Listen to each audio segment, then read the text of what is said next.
Yuva.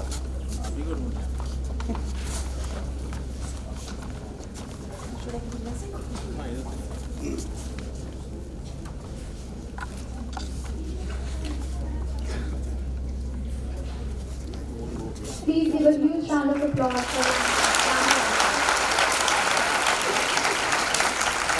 Now, I would request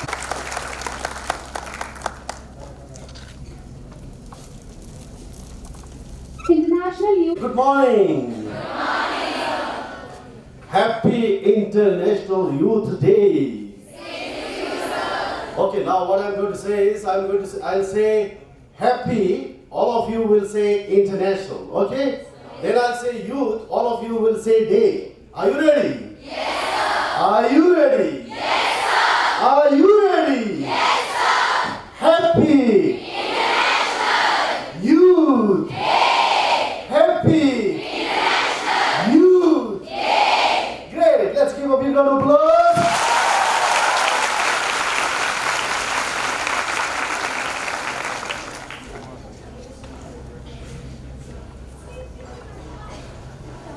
Ladies and gentlemen, boys and girls, I am so delighted and honored to welcome one of the heroes of the country and who has served this great nation for 4 decades for the safety and security, so that our students can go to the school and colleges, our road can be safe, and he is one of the most dynamic, visionary, proactive leaders I have ever come across. Ladies and gentlemen, let's give a big round of applause to the one and only one, Major General Dilawar Singh. The organization which is transforming the lives of young people, those who are living in the villages. You guys are lucky, you are in college, you will go to university, but there are millions of young people in this great country who cannot access to this source.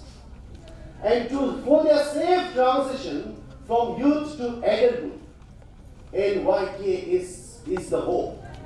And he is leading that organization. He is leading that organization.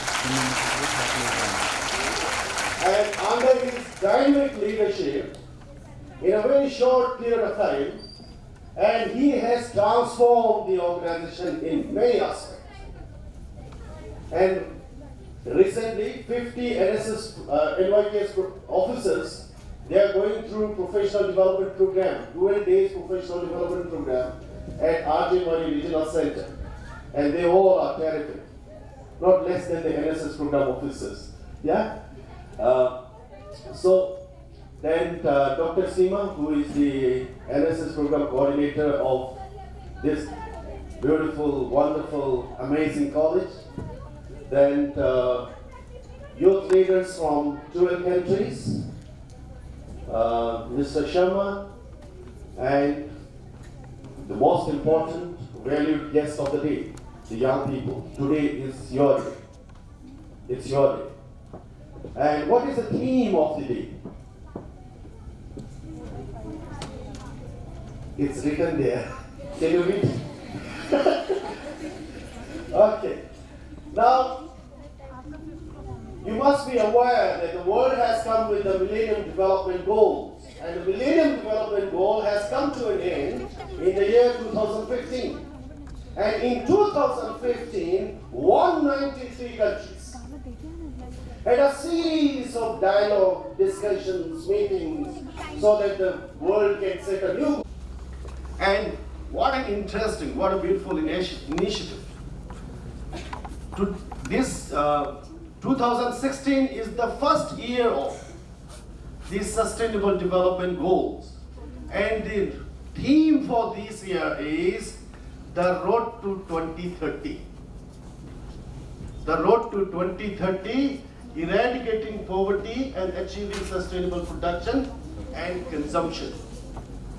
So the underline, the theme clearly states, if we want to achieve the Sustainable Development Goals, happening should not be a spectator, rather they should play an active role in translating the Sustainable Development Goals into a reality.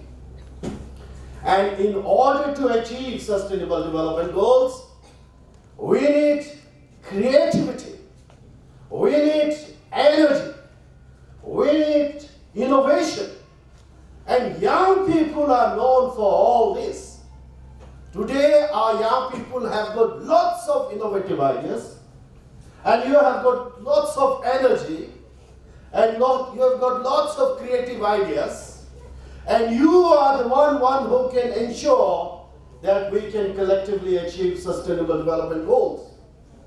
Because we cannot address a new problem with an old idea, which has got no relevance in the 21st century.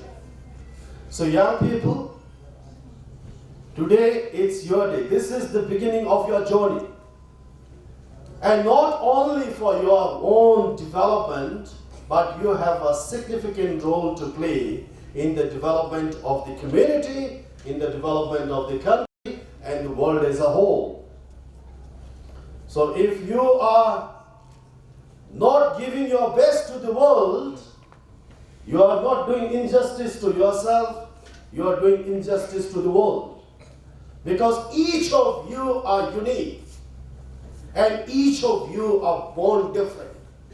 And each of you has got something which others don't have. The remaining 7 billion population don't have what you have.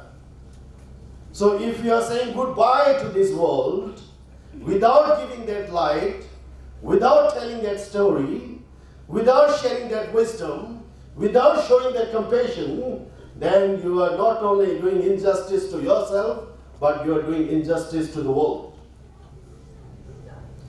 Now, you have to see what community, country, and the world you want to leave behind.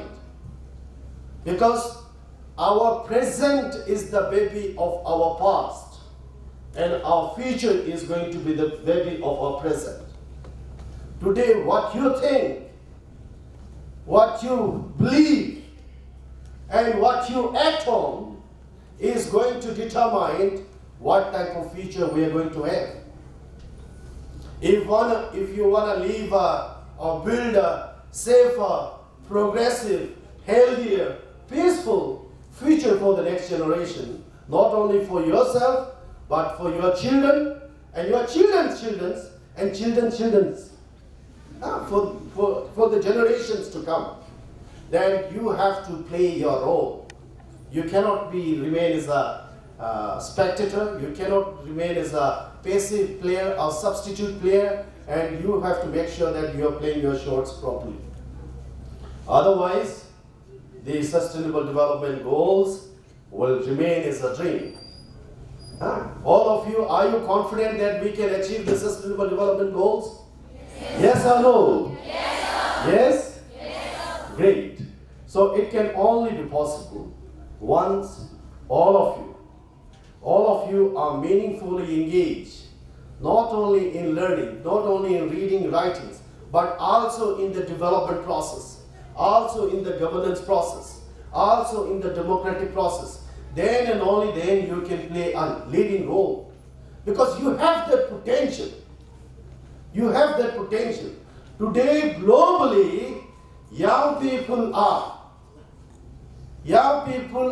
breaking the old pattern, the past pattern which has created obstructions, challenges in the present to move forward. And the young people are creating new bridges. And young people are connecting those doors. And young people are giving up many unwanted things which are not helping us to move forward in the 21st century.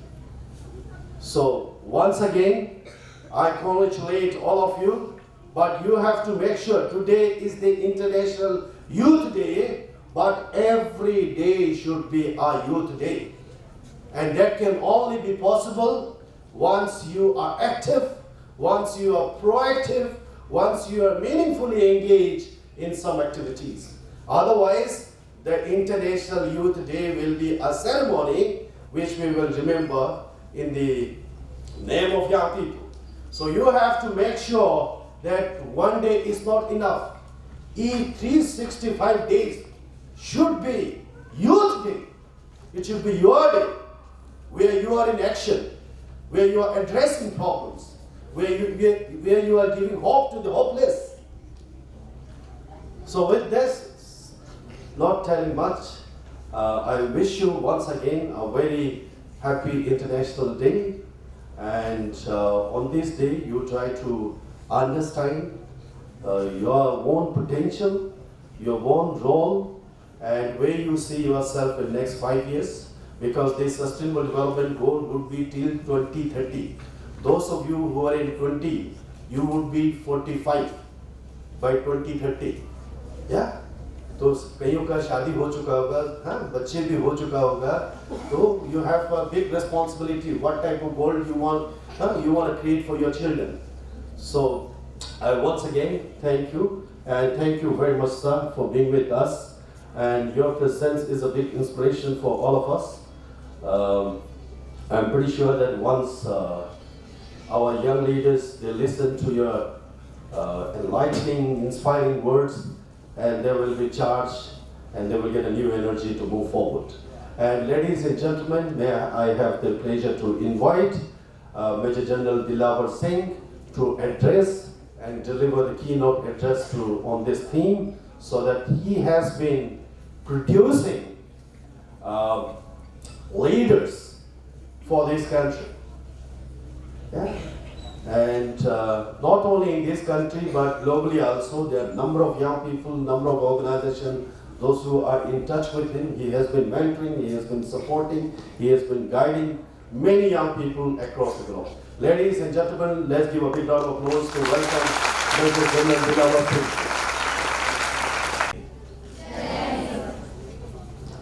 Jai Hind. Jai Hind. Now once more like this, okay? Jai Hind. The powerful one. Jai Hind. Right, that's very good. You see, I'm indeed grateful to my friend Chandigarh for giving me this opportunity. Dr. Seema, Dr. Chandigarh, our friends, young leaders from our friendly countries who are here, from a number of countries, that is Afghanistan, Maldives, Ghana, Namibia, Ethiopia, Congo, Zimbabwe, South Sudan, Palestine, Tanzania, Nigeria. All these countries are young delegates. Welcome, and thank you for giving me this opportunity. And most of it, I want to thank with all the humility and sincerity at my command, my very young, our very own Indian young leaders, all of you who are here, all of you.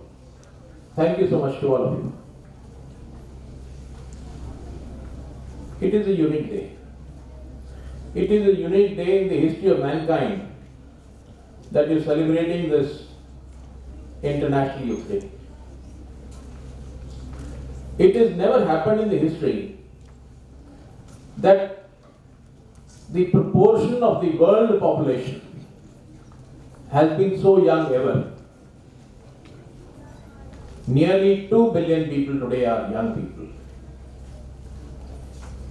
This is the biggest opportunity that the world is seeing today. Huge opportunity. Ready to get converted into happiness, satisfaction, and elation for each one of us.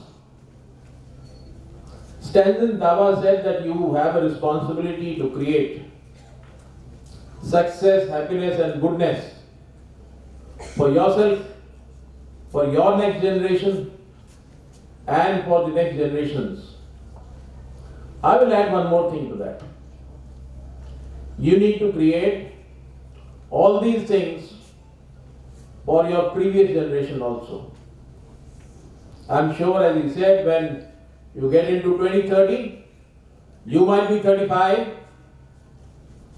your parents would be 55, 60, maybe a little elder than that. I'm sure that you'd like to see your parents also equally happy. Would you? Yes, sir. In the age when you're growing, would you like your parents to be ill and sick and unhappy? No, it can't be. So the responsibility is to create that satisfaction, happiness and goodness for yourself, for next generation, for coming generations, and for the previous generations also. In case your grandparents are there, in case your parents are there, everybody has to be happy, satisfied. Everybody in the globe will like to be happy. And how does this happiness come? That happiness comes from satisfaction. I'll talk about the theme and the other things, but before that I would like to read out the message on the International Youth Day by the Secretary of United Nations.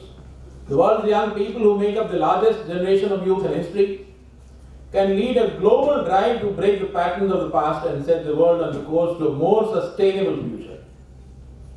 Young people are directly affected by the tragic contradictions that prevail today between the abject poverty and ostentatious wealth, gnawing hunger and shameful food waste, rich natural resources and polluting industries. These are the contradictions which exist today. Youth can deliver solutions on these issues, which lie at the heart of the 2030 agenda for sustainable development. When we are talking about the sustainable development goals, I wonder how many of you know that the Millennium Development Goals, as Stanton Dawa said, which got culminated in 2015, were not fully achieved. They were not fully achieved because there was lack of effort on part of all of us. Now we've created Millennium Development Goals, 17 of them. Out of the 17 goals, 10 of them relate to the theme of today: eradicating poverty and taking care of the production versus consumption balance.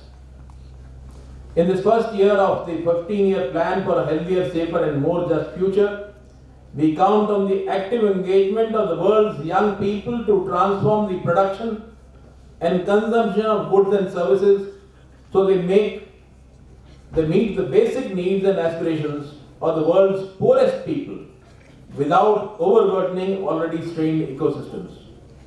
The young people are traditionally at cutting edge, and today the youth have more information than any previous generation. Their dynamism, their creativity and idealism can combine to shape their attitudes towards demand and help create more sustainable industries. The youth are already influencing how the world produces, how the world distributes and consumes, while driving green entrepreneurship by designing sustainable products and services.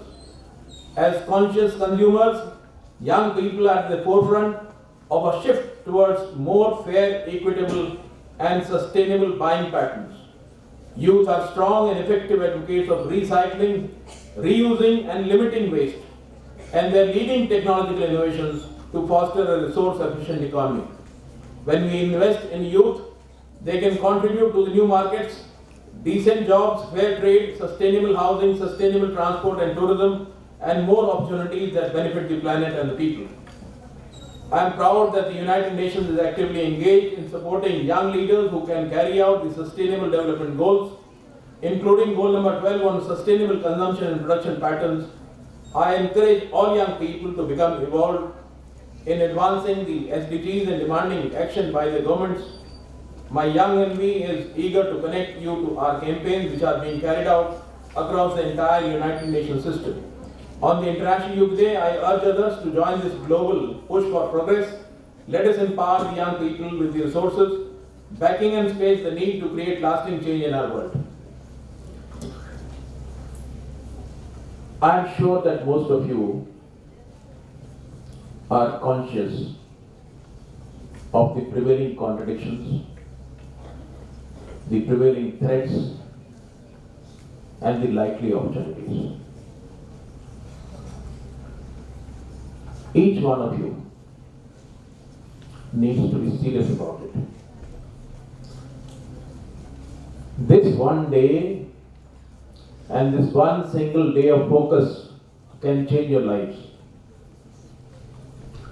What you're going to lead in your life in future could well depend how serious you are in trying to understand what lies in store for you in the future, both in terms of opportunities and both in terms of the likely threats. Today, we have an ecosystem which is under human pressure. Pressure of a size and quantum which is creating a huge imbalance. There is a situation today of a grave conflict which is taking place in most of the countries. There are armed conflicts, there are unarmed conflicts, and there are ideological conflicts. We need to understand all these. Having understood, we need to balance the consumption and the production in order to eradicate poverty by 2030 across the globe. You think the people across the globe should be happy? Do you think people across the globe should be happy? Yes. How can they be happy? Will the youth have to work for that? Yes. Will the developing countries have to work for that? Yes. Will the developed countries have to work for that? Yes. How will they work? What will they do? If we understand this, only then we can progress. You all are aware that we have gone through the green revolution. Thereafter, we've gone through the industrial revolution. We are now going through the information revolution. And we are heading towards the knowledge revolution. And that's why I call upon each one of you to be a little more serious. If you understand this business of knowledge revolution, which is going to come your way very, very soon, then and only then you can take the best advantage of the opportunities which are going to come your way. I want to tell you very honestly that it is only the pioneer, it is only the leader who always gets the best. This world can be happy, this world can be developing, only if all the countries shun violence, overcome the conflicts, and work together, work in synergy with each other for the development. If I want to give an example, a small example which can be understood by everybody, all of you must be familiar with the photostat. A photostat machine you're familiar with? You go and get a page photostated, it costs you about 50 pies or 70 pies or maybe a rupee at places, isn't it? How many of you know that the first time when the machine came, the photostat used to cost 25 rupees a page? Initially when the photostat machine came, they used to charge 25 rupees per copy. Are you aware of it? In India it happened. We have seen that. So large number of people started buying photostat machines. And when the proliferation took place, now it is cheaply available everywhere. What I am trying to bring home is that any pioneer who gets into any business first is the one who is going to lead and get the maximum profit and maximum advantage. Why am I saying this? I am saying this because there is a large amount of opportunity which is in front of you. All those of you who understand this concept today and who grab the opportunity first will be gaining the maximum. Those who join next thereafter will get a little lesser. And those who follow will get even lesser. So each one of you needs to understand what is the multifunctional, interdisciplinary knowledge mechanism that is coming your way. If you have production and there is no consumption, can the production be profitable? No, sir. If there is consumption but no production, will it be a good situation? So therefore there has to be a balance between the production and the consumption. The entire ecosystem has to be seen in a way as to which country requires more emphasis on production, which requires more emphasis on consumption. All of you are familiar with Apple, aren't you? Apple telephone, mobile. Where is the manufacturing taking place? The manufacturing is not taking place in the country which houses the company as such. The company is in America. The technology development is taking place there, but the production is taking place in a different company. So how various models are going to shape up is to be seen by you.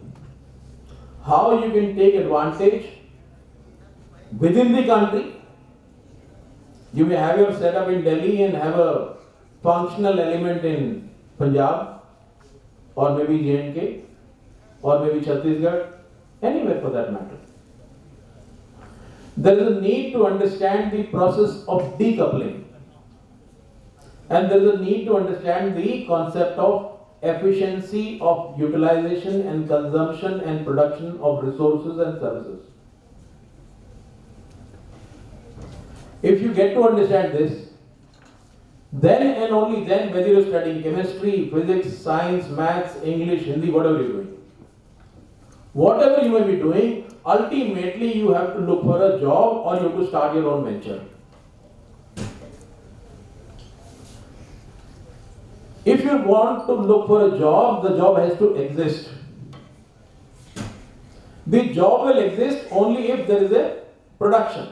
Production of either goods or production of services. If you understand the concept of the knowledge revolution today, you will be able to generate demand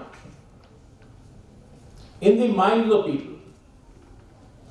If you generate the demand in the minds of people, there is a need for consumption. The moment need for consumption comes in, the need for production comes in. Second is the concept of wastage. The inefficient production, the inefficient usage. To explain to you in very simple terms, I can tell you without asking that a lot of my young daughters sitting here would have their wardrobes full and full of clothes. Many of them which they've never worn and maybe they will never wear also. But some Myntra, some Big Bazaar or some other Amazon or somebody has already taken the money for that. Whether this excessive usage, which is resulting in wastage, is going to be in our long-term interest is to be seen. So the efficiency of consumption has to be related to the efficiency of the production. And why is it so? It is so because the natural resource, the environment on which you are banking, which is finite, let there be anything, it is finite. The more you are using, the less you are leaving for your next generation. If you create a situation where your next generation will not be able to lead a happy life, that is an undesirable situation. If we want to reach 2030 in a state of happiness, we need to focus on a certain issues. And I can tell you a very simple formula for that. And the simple formula for the global development and for my friends from the foreign countries, friendly foreign countries who are here, I must tell you the best formula is the Indian formula. The best formula is the Indian formula. If India grows, the world will grow, will develop. Because nearly 1/3 of the youth population is in India. One. Second, the social strength that is there in India doesn't exist in many countries. The harmony that exists in this country doesn't exist in many countries. But should we say we are the best? As of now, no, we are not. As of now, we are not. We need to become the best. We need to create what we call as Shresth Bharat. If we make the Shresth Bharat, we'll be able to lead the globe in this field. And for making it Shresth Bharat, each of my daughters sitting here, each of my brothers sitting here, each one of you has to be the best. And if each one of you has to be the best, to lead this nation into the next decade and the next decade and the next century, as the globally pioneer and leading nation, which is paving the path for peace and development, we have to empower our younger generation. And the formula for empowering the younger generation is, I put it in a very simple term and I call it nation first, character must.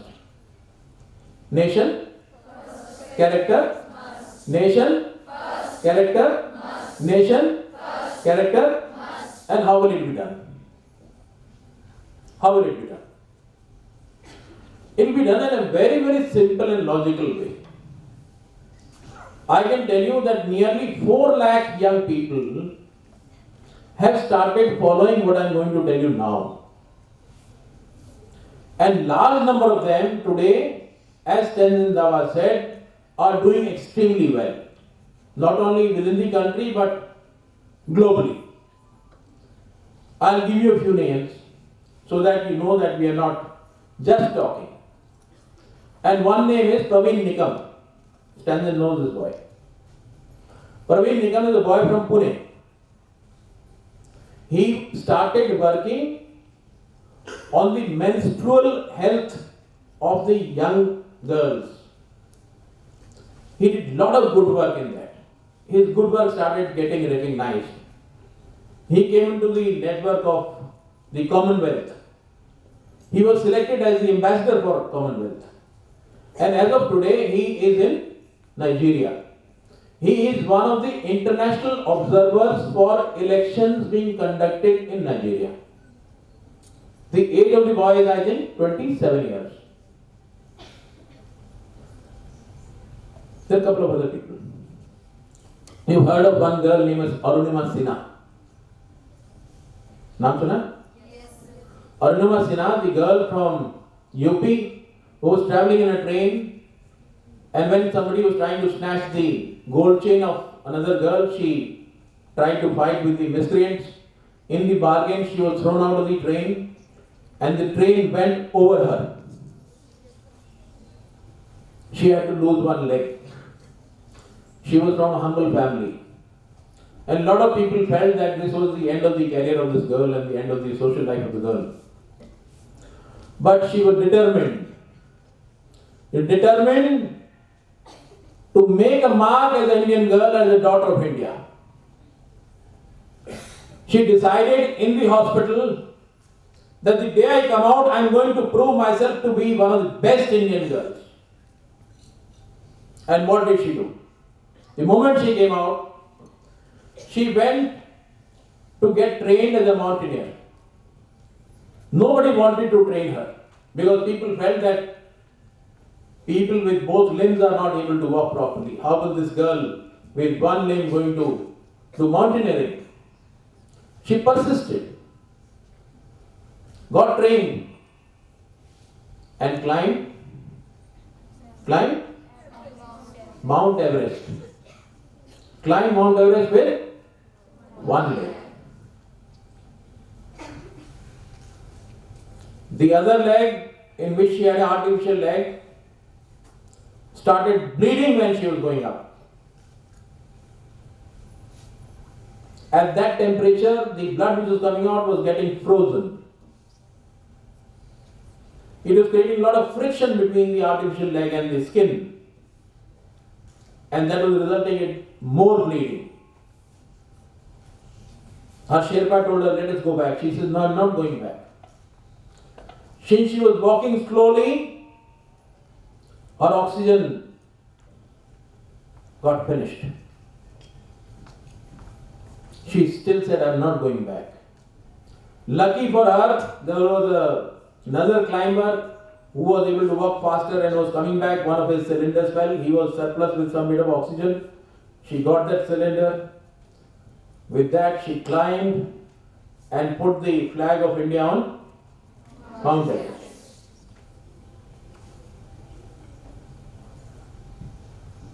Did she stop there?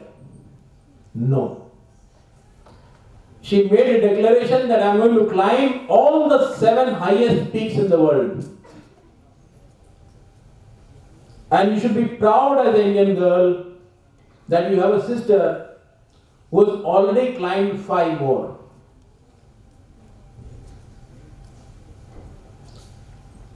Determination, initiative, and certain set of rules can take you anywhere. I am going to narrate a few of them. It is your choice to listen or not listen. It is your choice to follow or not to follow. And the first thing that I find is character. For that you need 4 things. The 4 things are, firstly, honesty.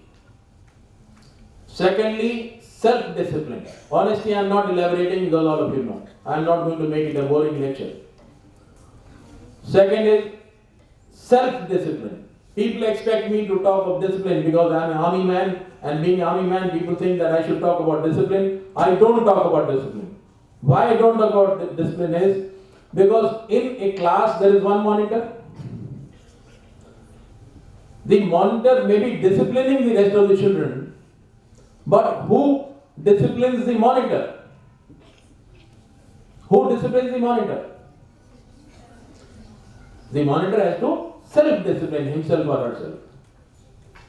The leader has to always self-discipline himself or herself. I treat each one of you responsible and capable enough, and also having the potential of a leader, and therefore each one of you should self-discipline yourself. You take any big leader in the world in any field, any big leader, he or she has been able to rise till that place only because of self-discipline. Our own beloved Prime Minister, Honorable Narendra Modi, he is totally self-disciplined. The next is selflessness. Selflessness. And I am going to quote a Hindu anecdote for that. You all heard of Mahabharata? Yes, sir. In Mahabharata there is a character known as Barbarik. When Barbarik is 4 years old, he meets Lord Krishna. He bows and he prays. Lord Krishna says, okay, I am very happy. You can ask for a boon. Vardhan मांग सकते हैं आप. Barbarik says, no, I am only 4 years old. I have no desire, I have no requirements. I need nothing. He says, no, you can ask for anything. He says, okay, I'll ask you. I'll ask you one question and you will give me an answer. That's all. That's all that I want to ask you. And Barbarik bows before Lord Krishna and asks the question. Hey Madhav, Madhav means Shri Krishna. Hey Madhav, मुझे मानव जीवन की प्राप्ति हुई है. हे माधव, मुझे मानव जीवन की प्राप्ति हुई है. मुझे कृपया करके बताएं कि मानव जीवन का सबसे अच्छा सदुपयोग क्या है. I've been born as a human. Please tell me what is the best way to lead this human life. And the answer Lord Krishna gave was, Barbarik, you asked a very good question. Also, at a very good age, because normally this kind of question is asked by people at the age of 60, 70, 80 years. You asked the good question at the age of 4 years. And the answer is, दूसरों के लिए जीवन जीना ही, दूसरों के लिए जीवन जीना ही मानव जीवन का सबसे अच्छा सदुपयोग है. To lead your life for others is the best way to lead your life. Selflessness. And the last, fourth requirement of character is Vyasan Mukti, leaving of bad habits. The smallest of bad habits that you leave gives you that much more power to use that much time, resource and energy for a much more positive output. Take for example your mobile telephone today. Large number of our younger generation is using the mobile. It is a very good resource that is there in your hands. But how much to use it and for what purpose to use it is also in your own hands. Whether you want to utilize your time and the technology, or whether you want to allow your time to get wasted and the opportunity to get wasted is in your hands. Four things. After the character is the competence. If you want to lead anywhere, you need to be competent. You want to lead anything, you want to be competent. To be competent, you need three things. Knowledge, skills and attitude. Knowledge, skills and attitude. You have knowledge, but not the requisite skills, you can't succeed. You have knowledge and skills, but not the attitude, you can't succeed. Next, what is the next? Next is communication. Next is communication. And this younger generation, the girls will perhaps understand easily from a lighter sort of anecdote. There is a Keralite girl and a Gujarati boy. Become friends. Become friends, the girl goes into the hospital because she is not well. Becomes serious and she is being administered oxygen and other things in the bed. The boy goes to meet her and after meeting her, he takes a step back And he tells her, no, don't worry, she'll become alright, I wish you well, I'll pray for you, this thing. And as soon as he's saying that, he feels that the expression on the face of the girl is getting that of lot of depression. And she says 3-4 words. He doesn't understand, the girl dies. He comes out and asks the other people as to why did she die, what did she say. And he was told that all that she said was, while you're standing on the oxygen pipe, please step back. Lack of communication can lead to loss of girlfriend, can lead to loss of opportunity, can lead to loss of a job, can lead to loss of a contract, whatever. You need to have very good communication, which involves good listening, good empathy and everything involved in that. Thereafter, you need very good network. To succeed, you need a very good network. And for the network, when we ask people whether you have got a good network today, a lot of my young friends tell me, yes sir, you've got a very good network. I say, tell me how much, how do you see that? Sir, I've got 400 friends on the Facebook.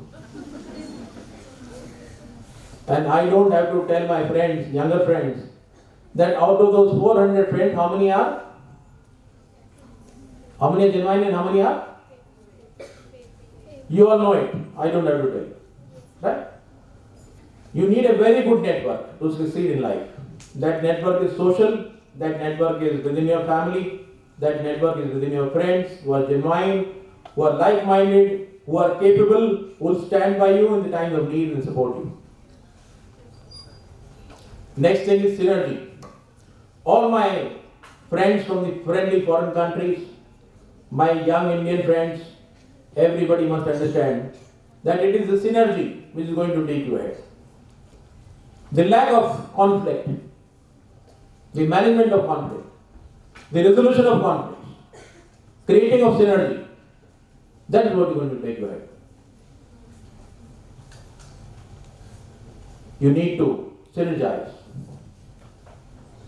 You need to converge. Convergence.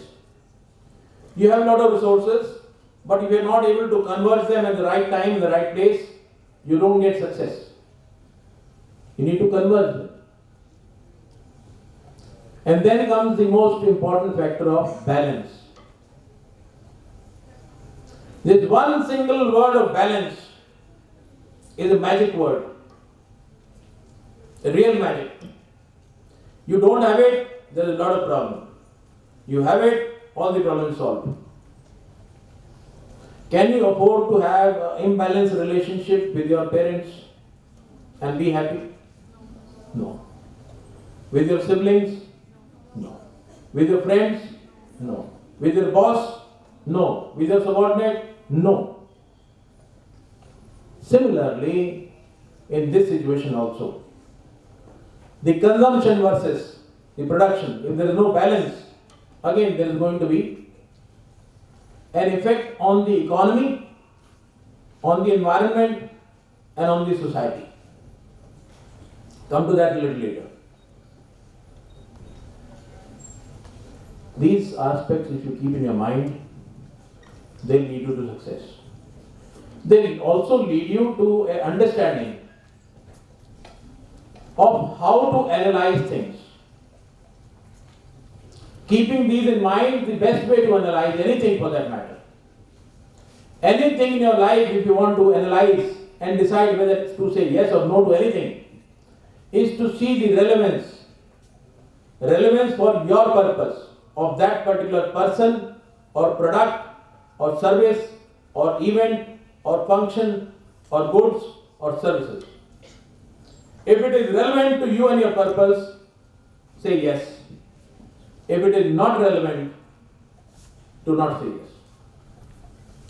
You people have heard of the subprime crisis in USA? The subprime crisis in USA which brought recession throughout the globe? You heard about the recession at least. The issue was a large number of buildings being constructed, houses being constructed, and actual end users not being there. And the entire financial system coming into a situation of difficulty. So relevance is very important. Genuineness is very important. Transparency is very important. You follow this, you don't go wrong. The resources today on the earth are getting depleted. You talk of water, the subsurface water, all of you know that what was the depth at which the water was available 10 years ago, what is the depth at which the water is available today? You are aware? It's going down. The scarcity of water is absolutely seen on the wall by all of us. To the extent that a lot of people are saying that after a few decades there may be wars on the issue of water alone. The forests, the way they are being depleted. The minerals, the way they have been mined and used in a very unbalanced manner. All this is bringing the environment into pressure. It may be helping you to increase your production, but the consumption being inefficient and less relevant and less balanced in certain areas is one kind of pressure, and the production being less in other areas is another kind of pressure. Therefore, this synergy throughout the world is required. I may be having a lot of wheat. Another country doesn't have wheat. You all are aware that a large number of our godowns are improper. A large amount of wheat and the cereals goes waste every year. You know that? And yet large number of people are hungry. Large number of people are not getting those grains. There is a need to balance the consumption-production relationship, the consumption-production functional efficiency, the decoupling of production from the kind of consumption that is irresponsible or wasteful, that needs to be focused. So I am very sure that each one of you is going to act in a very, very responsible manner by reducing your consumption to the essential levels that is required. Buy only that much as you require it. Not because you have a lot of money and you're buying. The consumption has to be genuine, related to your actual needs, so that the same resources will be available to your next generation. Otherwise, if you deplete all the resources, there will be difficulty. All things that can be reused must be reused. All energy and other things that can be renewed, the renewable energy and other things, need to focus on that. The maximum reduction of wastage that you can ensure will give you the balance in the production versus the consumption. If we all work together, if we all realize what are the goals, how many jobs are required, how much of production is required, how much of economy is to be buoyant, how much it is to be sustained, and create a reasonable future plan, all of us work together for achieving the sustainable development goals, and all of us work towards the empowerment of the youth, I think we will be able to achieve our goals. So my parting shot for all of you will be that we all need to work for empowering the youth for global development. Empowering the youth for global development. Each one of us has to focus on that.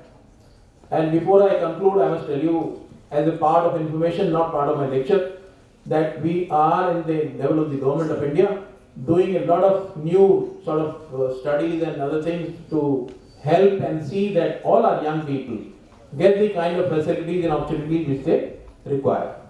One such initiative which has been taken by the Honorable Prime Minister Narendra Modi is to synergize all the youth organizations. The NSS, the NCC, the NYKS, the Indian Red Cross, the Scouts and Guides, the Eco Clubs, and all such organizations are now synergizing They will work together. They have already started working together for the empowerment of the youth, for facilitating the youth. And will be soon launching a website purely for the youth. All your queries, all your requirements, you should be able to meet on that one single website. Thereafter, as the inflow and suggestions keep coming, we'll keep on trying to create as many facilities to facilitate and empower our youth in India. These websites will also facilitate the knowledge for those of our younger friends from other countries who wish to avail of the facilities in India. So with that, I wish each one of you the very best in your future, the very best in your career, the very best in your exams, and very best in your life. Jai Hind.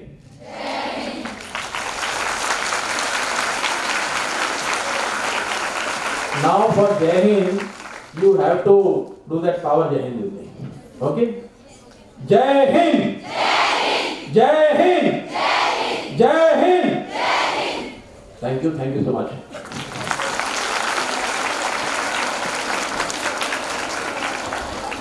Thank you so much, Major General Dilawar Singh, for your motivational and valuable insights on International Youth Day. Now we have with us young girls from PGGCG 42 for a cultural dance of Himachal Pradesh.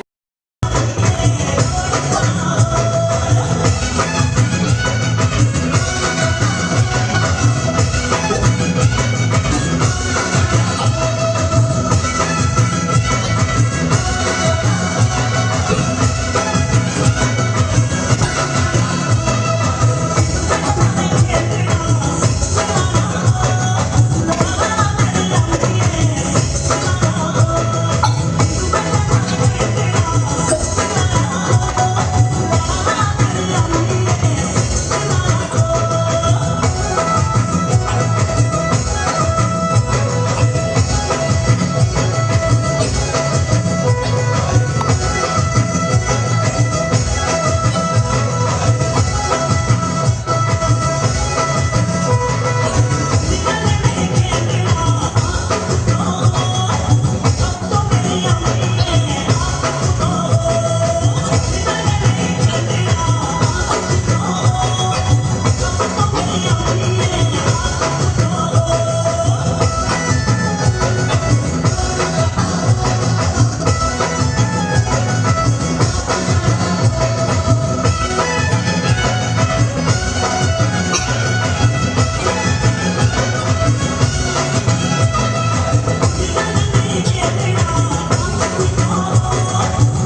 excellence in the field of youth development. Rgniyd Regional Center is transforming youth development into youth-led development by developing the skills of young people and producing a cadre of youth work professionals. The impacts of Rgniyd Regional Center will now be showcased in front of you through the medium of clown theatre. Please give a huge round of applause to the students of Rgniyd Regional Center, Chandigarh. इधर दीजिए ध्यान, शोरगुल को बंद कर, इधर दीजिए ध्यान, देखे आंखें खोल कर, सुने लगा कर कान, देखे आंखें खोल कर, सुने लगा कर कान, देखिए पहली झलकी जी, बात है आजकल की जी, देखिए पहली झलकी जी, बात है आजकल की जी। ये हमारे जोकर, हर चीज में खुशी ढूंढने वाले, चेहरे पे स्माइल लिए, हल्का सा स्टाइल लिए, अपनी ही दुनिया में खोए हुए। तो आप सुनते हैं इनकी कहानी, इनकी ही जुबानी। तो पेश है नाटक मेरा नाम जोकर।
इसे कहानी इसे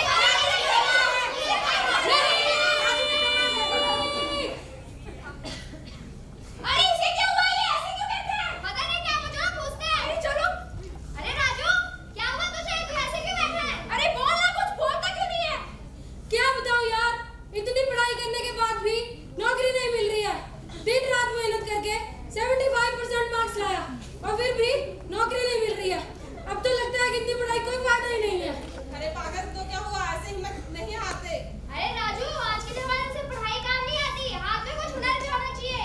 तो क्या करूं यार? अरे तूने राजीव गांधी नेशनल इंस्टीट्यूट का नाम सुना है? हाँ वही, जहाँ स्किल डेवलपमेंट के कोर्सेज होते हैं। तू वहाँ क्यों नहीं एडमिशन लेता? पर यार अब मेरे पास इतने पैसे नहीं है कि मैं कहीं भी अभी एडमिशन ले सकूं। अरे पागल, वहाँ पैसों की जरूरत नहीं है। वहाँ पे कई कोर्सेज हैं जो मुफ्त में करवाए जाते हैं। अच्छा हाँ तो मैं कल ही जाके वहाँ पे एडमिशन लेता हूँ। चलो ठीक है।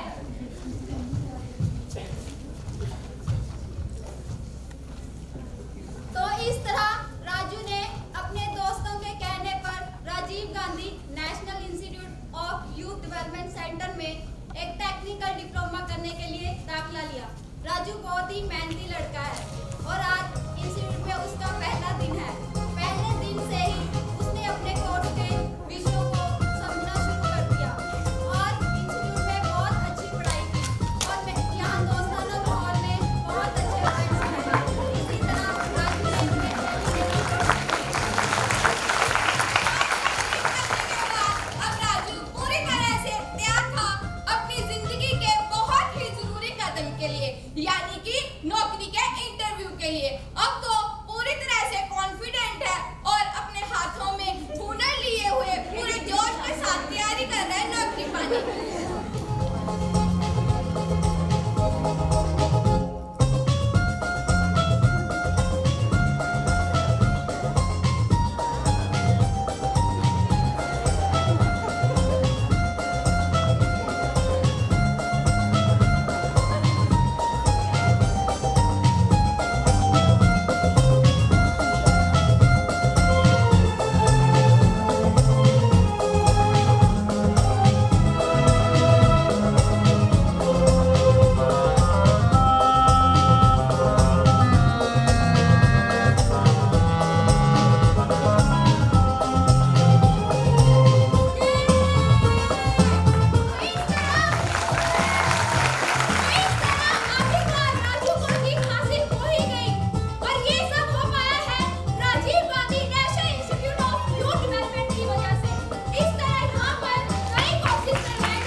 IAS, an author and a motivational speaker, and I would request Mr. Sangathan to present him a bouquet and welcome him.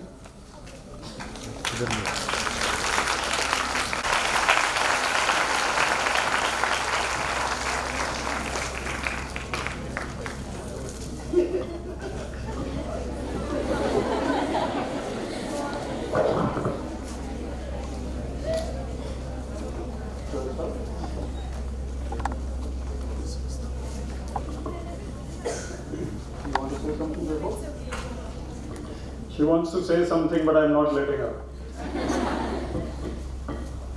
Major General Dilawar Singh, Mr. Stanzin Dawa, the principal and staff of the college, students, ladies and gentlemen. Very energetic, very important event which is being organized today here. Let me say that when I came, Major General Singh was speaking and his booming voice is such he did not need the mic. I am sure most of us need it, but he did not. And the way he roused the kind of spirit inside you, even I was feeling motivated. Being a motivational speaker, I was feeling motivated, so you can see how much you should be motivated. Then Mr. Stanzin Dawa, a little bit that I've met him, there are some people who I only meet on stage or in some functions. He is one of them. I don't meet him outside any function, only in functions. So either at Punjab University or here, he is very energetic, very, very lively. My good wishes to him. and also to the entire team across the country which is doing such a great job. I have been Deputy Commissioner Panchkula recently, and earlier also I've been in the field, and I have seen the caliber and the force which the team from the Nehru Yuva centers, from the youth who volunteer, how much momentum, how much vigor and energy they carry. So coming to the theme, I will first talk a little bit about the problem, and then I will talk more about the solution. And I will not talk very long, so don't worry. This is not a long lecture, okay? So listen carefully. You see, the problem is already, you're already aware of it. You are aware that ours is a large country with a population that is humongous. New words सीखोगे आप मेरे lecture में, वो note करते रहना. Population which is humongous. It is burgeoning. Burgeoning. So what is happening? The country is bursting at the seams. Bursting at the seams. Because over the decades we have increased our resources. The national infrastructure capital has increased. National assets have increased. The development has taken place. But what has happened? The population growth has outpaced everything. Supposing the population of our country was half of what it is today, half, we would probably be the most prosperous country in the world. We cannot do away with half the population, so it cannot be half. It is already there. We have to look after the lives of people. So the problem is that there is a great big divide in the utilization of resources. A few percent of people in the country, they have access to resources which are enough for the rest of the country. But the rest of the country doesn't have access to those resources. And this is true of the world at large, but in our country and in developing countries, such disparities are all the more evident. So what happens? What happens is that a person living in a rural area or a slum, or who doesn't have access to normal resources, he or she is not able to give off his best because he has to worry about the basics. In Chandigarh, Panchkula, Mohali, Punjab, Haryana, Himachal, typically we are not so unfortunate. Most people live in this hall, elsewhere in this region, are rather well off.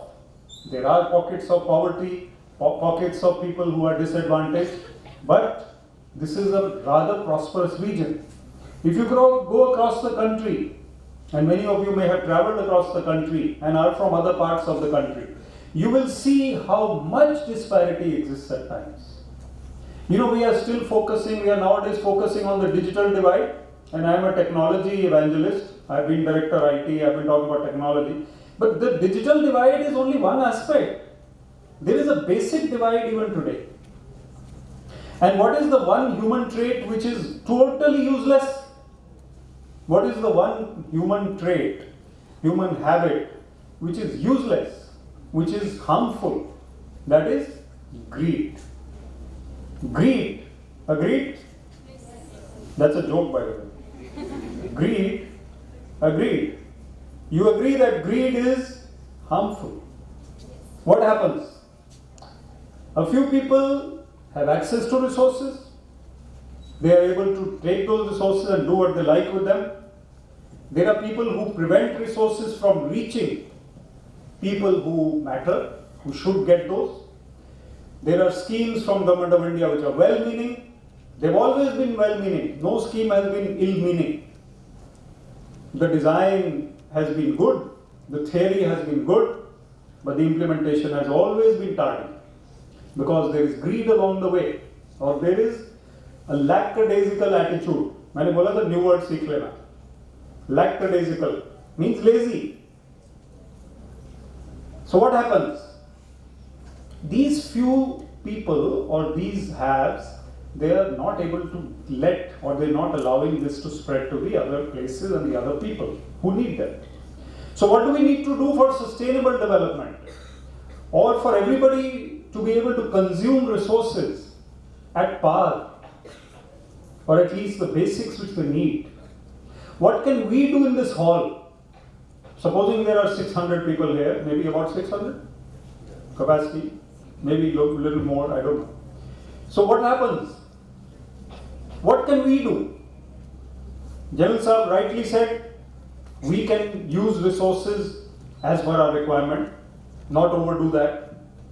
We can be exemplary citizens by setting an example. But just 600 or 800 people will not be able to make an impact. Even the number of people who listen to these functions in all the country on this day will also not be able to make an impact if they start using resources sensibly. They'll make a minor impact. So what is more important? Now we come to the solution. Now I'm going to talk about the solution. The solution is that the youth, that is you have to be ambassadors. You have to be protagonists. उसको चलाने वाला, push करने वाला, highlight करने वाला, awareness creation करने वाला. You have to spread the message, be the messenger, be the example. So what are the three things that need to be done? Three things need to be done. Firstly, you have to have the aim of service to others. Because we're talking about the young people here, we're talking about youth. We're not talking about a national level solution. I'm talking about you. What do you have to do? You have to have the attitude of service to others. That attitude of service to others helps us in life. If you think of others, you'll be amazed at how your own life improves. You know, when we are in college, school, office, what do? We think of our own selves. My tiffin box, my pencil, my calculator, my laptop, my phone, my friends, right? My mother, my this, my that. What are we? We are human beings, so fine, we think of ourselves, that's okay. But we are focused too much on ourselves. I give the example of Mother Teresa not because she was a youth leader, but because she's a great example of how humanity has changed. How she could change humanity to a large extent. Mother Teresa left her European comforts, came to Kolkata. Why? Because she wanted to serve others. There are so many who serve others at the cost of their own comforts. Why can't we be like them? We don't have to go that much out of the way. Nobody's saying you leave everything and run somewhere into the jungle. You do what you are doing. Study, work, do what you are doing. But volunteer on the weekends. Take out time to write something which inspires people. Speak on the radio, participate in skits. Mobilize youth. Tell younger generations about what I am telling you or what Sir is telling you. Spread the message. Create awareness. Be ambassadors. How can you serve others in other ways? You can teach others. What is important is to build the capacity. What is capacity building, anyone? Capacity building? You know what capacity building is? Capacity building is to build the human resources, mainly. In any venture, the most important thing is the human resources. So what are we doing here in this function? We are trying to initiate you into this problem and trying to make you realize that this is a problem which needs to be tackled and you need to become ambassadors to tackle it.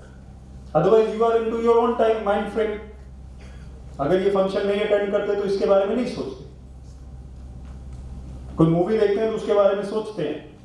ये function देखते हैं तो इसके बारे में कुछ देर आप सोचोगे. So try and pick up one or two points and become ambassadors of this message. This service to others is a very important spiritual aspect also in life. Life is not about focusing on yourself. Self को क्या बोलते हैं? Ego. Ego का ये मतलब नहीं है कि मैं अपने बारे में बहुत कुछ सोचता हूं. I think too much of myself. That is not ego. That's a minor part of ego. Ego is thinking only of myself, self-centeredness, or the kind of desires that I have for myself. That is ego. So we have to get out of our ego. The moment you start thinking of others, you become a better human being with the right attitude. That right attitude will take you such a long way. You will find when you think of others, your own life becomes smooth. You helped somebody in an exam, not by cheating in the hall, but by preparing him or her, helping him learn what he could, his difficulties. You are a good student. She is a bad student. You helped her. You took out 1 hour for her. That is service to others. Not by cheating in the hall, again I will say. Right? So this is something you need to, I see some smiles, that means last time you were cheating, next time don't cheat. Okay? So what you need to do is to think of others. I must admit, and General Sahib is senior to me, I must admit that in our time it was more difficult to think of others when we were in college school. Because we were growing up in the 70s, 80s, and we were thinking of our own career, own studies, own this basics we had to meet. We had to meet basics. Right? We were not very comfortable. Restaurant में खाना खाने कितनी बार जाते थे साल में पता है? 1 बार या 0. ठीक है, अभी हम हफ्ते में 1 बार जाते हो या 2 बार या 4 बार, whatever. So the point is that life was a little different. We did not think of others at that time. But now it is a little different. There is awareness. अब आप यहां पे बैठे हो, आपको पता है रियो में क्या हो रहा है? नहीं, ओलंपिक्स हो रहे हैं ये भी पता है, और क्या हो रहा है ये भी पता है. बाय द वे, ओलंपिक्स बोलना होता है, ओलंपिक्स नहीं बोलना होता. ठीक है? ओलंपिक्स ये इंग्लिश की क्लास नहीं है, लेकिन वैसे बता रहा हूं. सब लोग ओलंपिक्स बोलते हैं, Olympics. Olympics. Thank you. The point is that there is no excuse for ignorance today, because awareness is naturally available. You cannot sit and think that you sit in your own cocoon. You sit in your own cocoon. वो नहीं करना. cocoon क्या होता है? अपने shell में. Shell में नहीं रहना. You have to be aware of what's happening. Once you're aware, you can spread that awareness to others. And you being residents of a city like Chandigarh, or students in a city like Chandigarh, Chandigarh is the best city in India. If anybody has any doubt, please contest with me. Chandigarh is the best city in India with the best quality of life. You are students, most of you I guess are students of a college of Chandigarh. So therefore you don't have to worry about water, electricity, roads, how do I get to college. Himachal Pradesh में पता है कितना चलते हैं बच्चे school college पहुंचने के लिए? कई एरियाज में 1.5 2 घंटे, 2.5 घंटे चल के पहुंचते हैं स्कूल, छोटे छोटे बच्चे. Because there is no way. So if we are sitting in Chandigarh with all the comforts that we have, then we can easily think of others, because we have the basics covered, right? So the attitude of service should come a little more easily. Now, when you know the problem, then build capacity.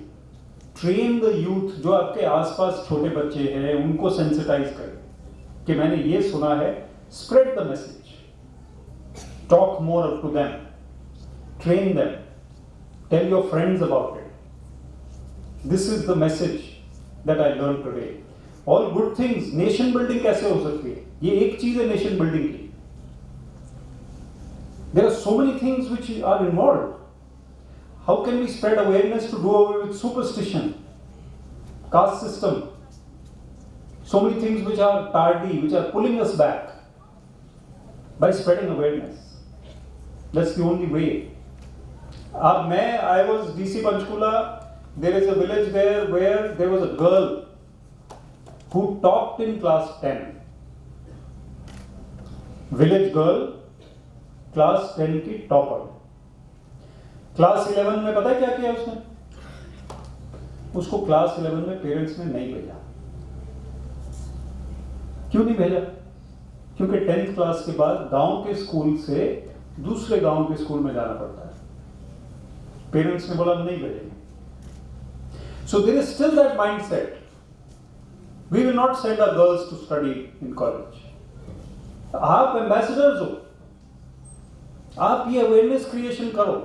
आपके rural या कहीं भी relatives हैं या friends हैं, उनको बताइए. उन अंकल आंटी को बोलो जाके, क्यों नहीं पढ़ने दे रहे इसको. That girl topped in class 10 and no admission in class 11. Finished. She could have gone on to become anything.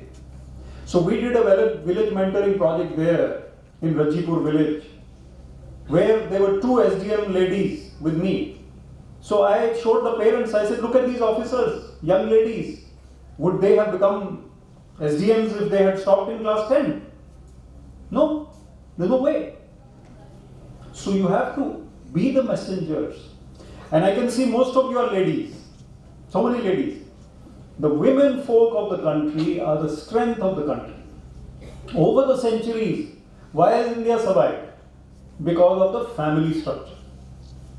Tradition and family. हमारी फैमिली अभी भी स्ट्रॉन्ग है. किसी कंट्री में इतनी स्ट्रॉन्ग नहीं है. कौन कौन होता है फैमिली में? चाचा चाची, नाना नानी, मामा मामी, भैया भाभी, मासी मौसा, फूफा बुआ, होते हैं कि नहीं? All these people are so strong with us. They give us strength. So we have such strong families, such roots. And who is responsible for the continuation of the family system? The ladies, the women. Because they have put up with the men over the centuries. Men folk ने को अच्छे काम ज़्यादा नहीं किए. अभी भी हरियाणा से हूँ मैं. हरियाणा में क्या होता है? कौन काम करता है सारा? Ladies. घर का काम, खेत का काम, गाय का काम, whatever काम. और आदमी क्या करते हैं? हुक्का पीते और पॉलिटिक्स डिस्कस करते हैं. काफी ज्यादा. सब नहीं, काफी ज्यादा. That is wrong. So therefore the ladies, the women folk of this country are actually the strength of the country. And today things are finally changing a little bit. Finally you can become more motivated and do whatever you want. There is no need to be shy of what to do. Don't be scared. You are no less than anyone else. So therefore become those ambassadors. Spread the message. Make people aware. Another thing I'll tell you, last thing. What happens is that we think that we are not involved with this thing. कोई भी चीज है तो हमारा क्या है? हमारा क्या है? ये एटीट्यूड होता है. कोई एक्सीडेंट भी हो जाए तो हमारा क्या है? हम चलते हैं, है ना? अगर कोई कहीं पे एक ऐड आती है, आजकल टीवी पे गवर्नमेंट ऑफ इंडिया की ऐड आती है, आपने देखी है? वाइफ बीटिंग पे ऐड आती है. वो क्या ऐड है कि एक बुजुर्ग आदमी बाहर कुछ गाड़ी साफ कर रहे हैं या कुछ कर रहे हैं और अंदर से किसी को पीटने की आवाज आ रही है. वो बुजुर्ग आदमी क्या करते हैं? वो जाके घंटी बजाते हैं उनकी. वो आदमी बाहर आता है, उसको कहते हैं आपका पोस्ट कार्ड आया है. ठीक है? वो आदमी घबराया हुआ है, वो कहते हैं आपका पोस्ट कार्ड आया है. वो देखता है उस पोस्ट कार्ड पे कुछ लिखा नहीं, खाली पोस्ट कार्ड. इतना ही मैसेज बहुत है उसके लिए. उसको पता है कि ये वो इसलिए आया है कि आवाज आ रही थी वाइफ की बीटिंग की वजह से. तो हम ये चीजें हम टॉलरेट नहीं करनी चाहिए. हमें नहीं टॉलरेट करनी चाहिए. We can't be citizen who are sitting कि हमारा क्या है, ये हमारा क्या है वाला एटीट्यूड छोड़ देना चाहिए. We have to leave that attitude and start helping others. Then you can tackle any problem. If the whole nation is mobilised, if youth is mobilised. देखो सब लोग कहते हैं यूथ ये करे, यूथ ये करे. क्यों कहते हैं? There is a reason for it. Because anybody who is now into his 60s and 70s, he can go and speak, he can go and do his bit. But if you are 20, or you are 18 or 19 or 21, you have the energy, you have the vigor, you have the enthusiasm, you can do a lot.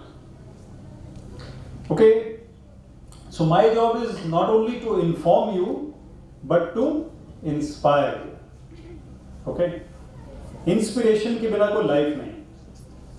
आप ये ध्यान रखना, अभी आप college में पढ़ रहे हो, आप 10 इयर्स के बाद करियर में होंगे. ठीक है? सबने जॉब करना है, ऐसा नहीं कि हाउसवाइफ बन के बैठ जाओ. Don't do that. Do something. Do something. After 10 years, you're going to be in a career.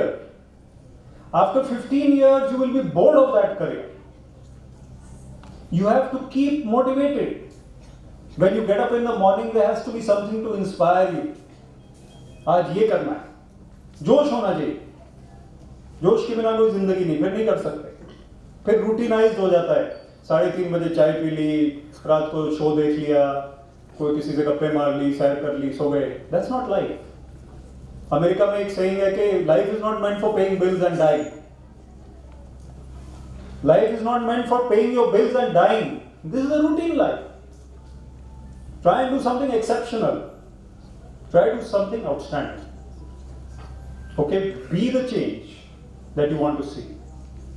Thank you very much. Enlightening us on the theme of International Youth Day 2016 and educating us on how young people can play an important role to accomplish SDGs.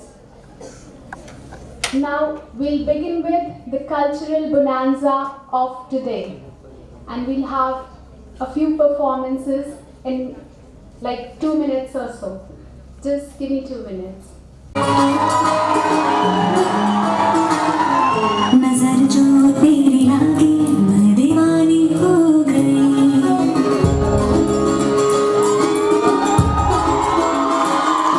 दीवानी हो दीवानी दीवानी हो गई.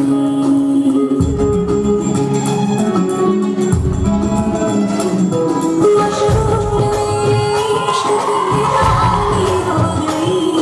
जो तकने न मानी तो मैंने भी खाली कहा थी न देखो कहाँ चली आई.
for a Ladakhi performance.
Towards our cultural program, I would like to call upon stage our performers from overseas.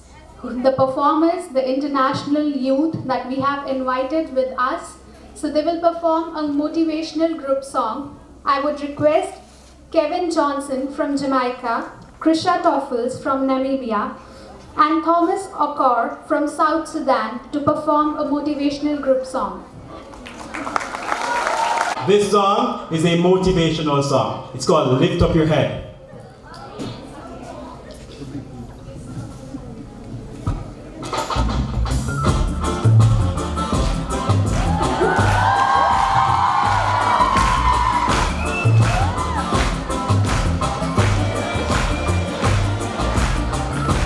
Lift up your head and hold it up high.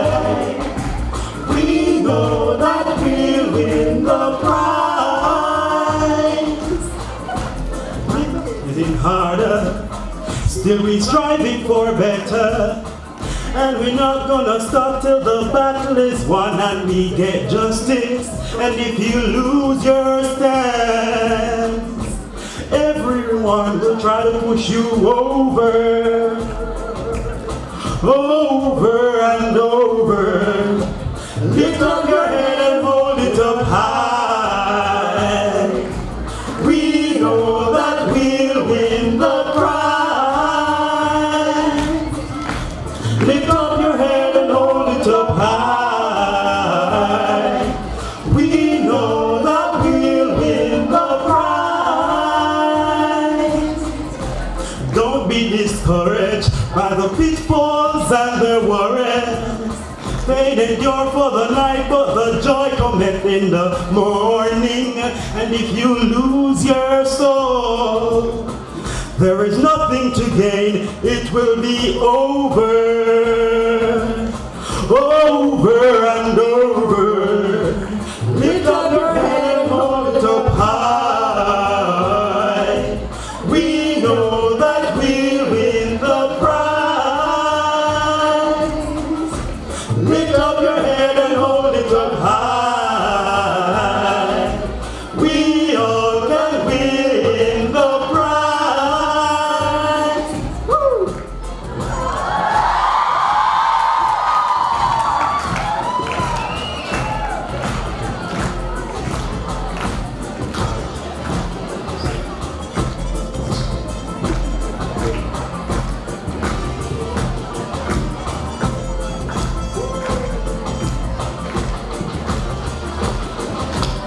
Now go bow for the color of my skin. Now go coming off the wind. Now sitting on the new blessing. Now sitting crown on the new blessing. And if you lose your stance, everyone will try to push you over, over and over. Lift up your head and hold it up high. We know that we can win the prize. Lift up your head and hold it up high. India, we can win the prize. Lift up your head and hold it up high. We know that we'll win the prize. Yes, we know that we'll win. Yes, we know that we'll win. Yes, we know that we'll win the prize.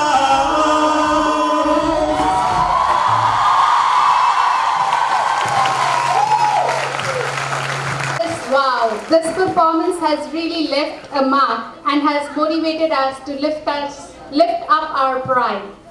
So now we will have a panel discussion on youth civic engagement where young people from various countries will be the panelists for the discussion. I would like to call upon stage Daniel Jaden from Ghana. He's working as a movie director. Krisha Toffels from Namibia, Chief Media Officer. And Bea Richard from Congo, working as an engineer. And to moderate the discussion, I would request Mr. Stenzen Dawa, Regional Director, RGNYD Regional Center, Chandigarh, will be the moderator. Light, action. Okay, thank you. You guys are enjoying? Are you enjoying? Great. Now, what a beautiful day. What a beautiful day. And we had two inspiring talks in the morning, full of energy, full of motivation, full of dreams, full of possibilities. Then these culture programs, Kathak, da-da-dee, so I'm going to join you. I'll be the most obedient student for Kathak class. Yeah, I need to reduce my weight. So Kathak will give me lots of twists and turns.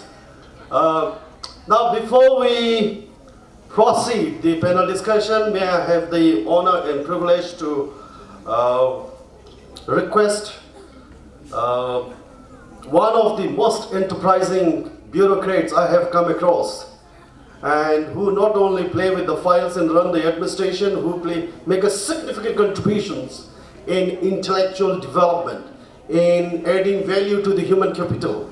Mr. Vivek Atray, because he'll be leaving, we would like to present a small token of love. Let's give a big round of applause. Daniel is the movie director. And please, will you raise your hand, Daniel? Yeah. So those of you who aspire to be an actor or actress, so Daniel is the right person. And Richard is here? Richard, good. Richard is an engineer and he represents the Democratic Republic of Congo. And the third one is not here, is it? Okay. Krishka. Let's give a big round of applause.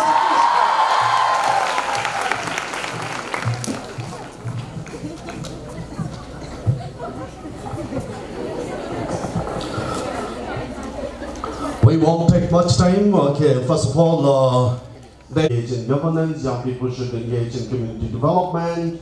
Now, in this discussion, since it's International Youth Week, we have 3 terrific youth leaders and who will share their views with us.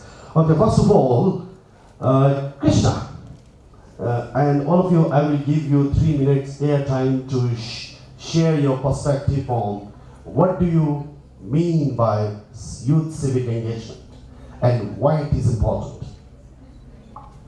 Shall we start with you? Okay, thank you very much. My name is Krishna Stoffels and I am from Namibia. And as far as youth engagement and is concerned, in my view personally, I can only speak from my Namibian perspective. And in Namibia, we have, in some areas we're doing quite well, in other areas not so well. We have, like in India, like in India, the majority of the population consists of the youth, and there's very high unemployment amongst the youth. So, and this is a very serious and a high priority for the government. And it has initiated many programs and initiatives to assist the youth. However, although the unemployment is coming down, it's still very high. At the moment, we're standing at 27.4% unemployment in Namibia. And one aspect that I think is very important is that the youth engages and makes use of all the opportunities that are available. Because, I don't know if we'll come back, but there are a great many wonderful programs in Namibia for the youth. And the government is really trying hard to encourage entrepreneurship amongst the youth. So we have multi-purpose centers where you can get video shooting facilities for free, video editing facilities for free, PA system facilities for free. All this you can use at no charge whatsoever to grow a business. But the youth is unfortunately not making use of all the programs that are available. So for me personally, I think we need a lot of engagement from the side of the youth and make use of all the programs and initiatives that are available to them. Thank you, Krishna. And now we will move to Daniel, please. Daniel. Daniel Jaden from Ghana. I'm a movie director, as you've already heard. Since we came here today, we've enjoyed so many things. We've enjoyed your cultural performances. The stage performance was superb. The dancers, anytime the dancers come, I say, wow, you have this one too. And we enjoyed all of them. Except the names which are so spicy. Your names are so spicy like the food. Well, but we've all heard about the SDGs, the Sustainable Development Goals for a while. Earlier on, we had the MDGs which sought to halve poverty levels in, well, some poverty-stricken countries, which my country Ghana was part of it. It was the talk of town, the SDGs. We now have the SDGs. During that time, our government did a lot of things to help. We enrolled in the National Service Scheme, which already was started somewhere in 1973, and it sought to help the youth who passed out just from colleges and the universities into the formal sectors. Somewhere around 2007, thereabouts, our government also brought about this NYEP, which is a National Youth Employment Program, which sought to help people who have little or less educational background. So it enrolled people in the police service and all the sectors of government. We have more than 150 NGOs in Ghana coming to form an alliance to help promote the SDGs that we now have. We also have individual volunteers who work with neighbors to solve problems in the community, and then we participate in recreational, religious, and sports activities. And the benefit has been tremendous for a developing country. We have seen that youth who volunteered are likely to fall off of school. It has reduced crime rates. It has brought about equality, some sort of equality in income. It has brought about economic upbringing to the youth as well. It has helped the youth to train their skills and have experience that we need to embark upon meaningful career pathways, and other positive outcomes such as increased self-esteem, future earning potential, social economic status, economic prestige, and because all these things strengthen the professional and social networks, which makes the youth grow in confidence and sharpen our skills. In terms of government and okay.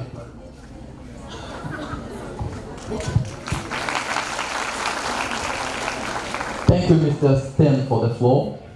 So my name is Richard Bea from DRC, Democratic Republic of Congo.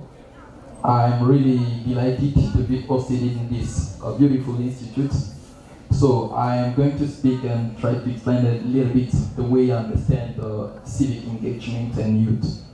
So, youth is a period of time between childhood and adult age. So, most of us here are young people. Civic engagement is what we expect from young people to do in order to be involved, motivated in the development of their future. So, what can each one of us can do here?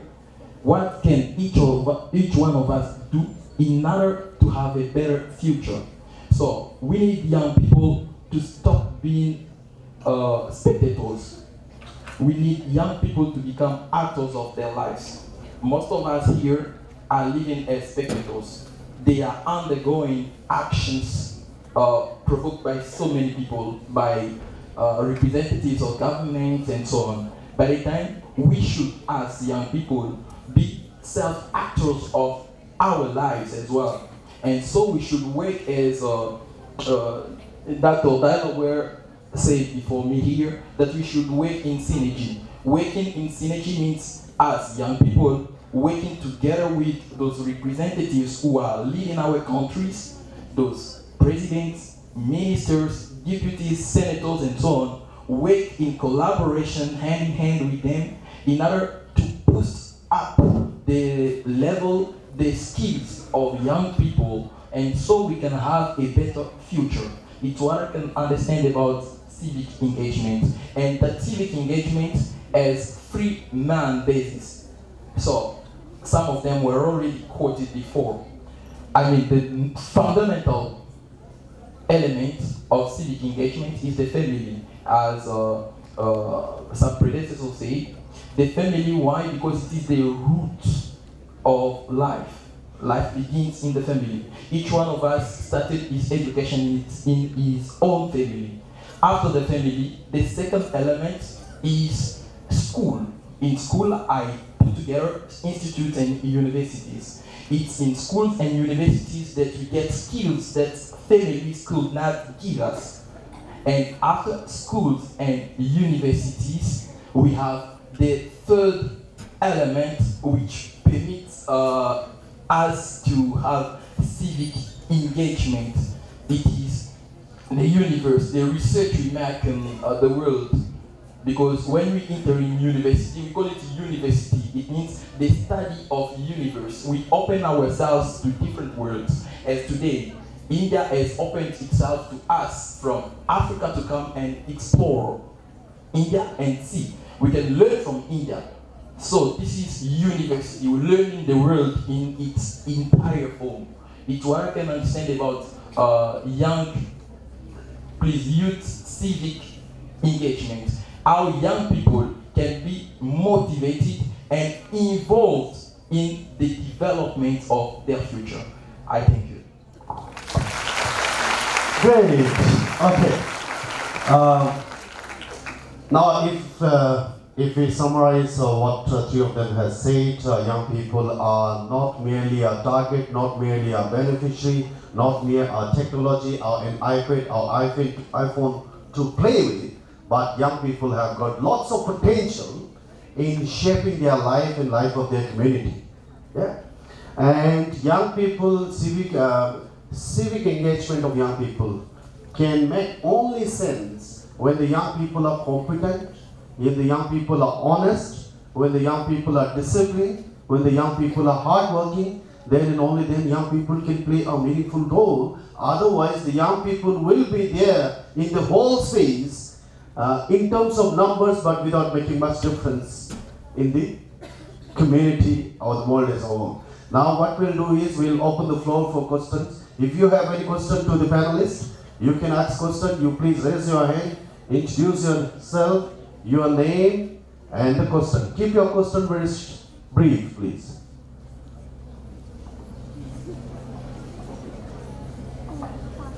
Today is your day. You have the right to question.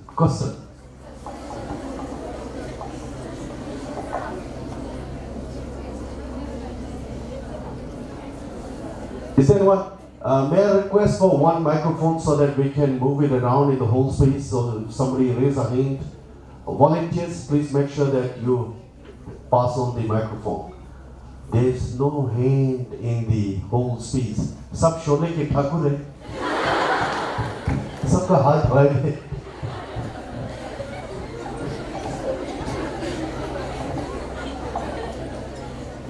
Okay, no one? Yes, ma'am, please. Yeah. Microphone. May I request for one microphone, please? Hey, microphone, hey. एक cordless चाहिए.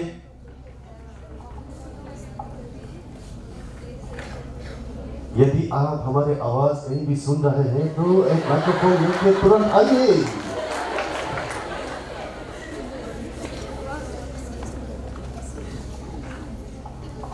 हाँ, यहाँ पे आइए. Let's give a big round of applause to her, because this is what leadership is all about. Hello friends, my name is Kamarpreet Kaur and I am pursuing BCom from this institute. So sir, my question is, you tell everything about the youth development, but can you tell me in brief that what is the main challenge or hurdle which we will going to face as a youth development? Basically, it may be from our family or maybe from our friends or like peer pressure, like this thing. This means the challenging part in the youth development. Okay. So you want me to speak on this? Sir, I won't answer. You want to answer? Sir, I won't You want answer. answer? My question. Okay. May I have the pleasure to give you answer to your question? Okay. Now it's a very good question. What are the major obstacles, challenges for youth development? We talk about youth development, the young people should do this, young people should do that. Okay, but there are lots of challenges because young people are not in an ideal situation. Every day you come across lots of challenges, lots of problems. And there are problems within the family, there are problems with your peers, there are problems in the campus, there are problems on the road, there are problems on the playground. Yeah? There are many problems. And you know the biggest problem for you is who? You yourself is the biggest problem, and you yourself is the biggest solution. Because many times you take pity on yourself, you say, oh, it's very hard, very difficult, very challenging, very tough, I won't do it. Yeah? So you took pity on yourself. In the process, you don't spread your wings, you don't realize your potential, you don't achieve the goal you can achieve. The major question yourself, am I my friend or am I my enemy? Most of the time, no force in this world can make you a failure without your permission. You let others to do, and you miss all the opportunities. If you don't do that, there are all the great people in the world, they have faced, overcome adverse situations, challenging situations, difficult situations. You name anyone, they face number of challenges. Okay, any of you would like to add on this? Some icing on the cake. I also think education is another problem that we face. We want to get there, but we don't want to have the requisite skills to get there. Youth in Africa, especially in Ghana, well, we want to be rich, we want to get there, but educating ourselves on the topic where we want to be is one major thing. I think in Africa, if our leaders and we ourselves can help ourselves enrich ourselves in terms of education, it will also help. If you have anything. Up to me, when I heard you speaking, it seems like you had an answer to your own question. Wasn't it so? I don't think so. You wanted to answer your own question. No, sir, I don't want. You wanted us to really answer. Yes, sir. Okay, good. So if we want to develop youth, what can we do? That was your question. So to develop youth, first of all, we have to empower youth. Beginning from the source, the offspring, the family. The family sends young people to school. That's a way to send them get skills that they could not have at home. After schools, they go universities. But there are some other people who are not able to afford the costs of tuition fees at universities. It's a place where we have to work in synergy with representatives, because at that stage, representatives can have solutions to people having difficulties to afford the cost of tuition fees at universities, to supply them with some scholarship, for instance, okay, or some tools they can need, books and so on, computers, as to permit them to have a standard level of life, okay, to happen to access instruction in all its forms from kindergarten till university. And that is the base. To empower youth is to help young people to be instructed from the family till universities.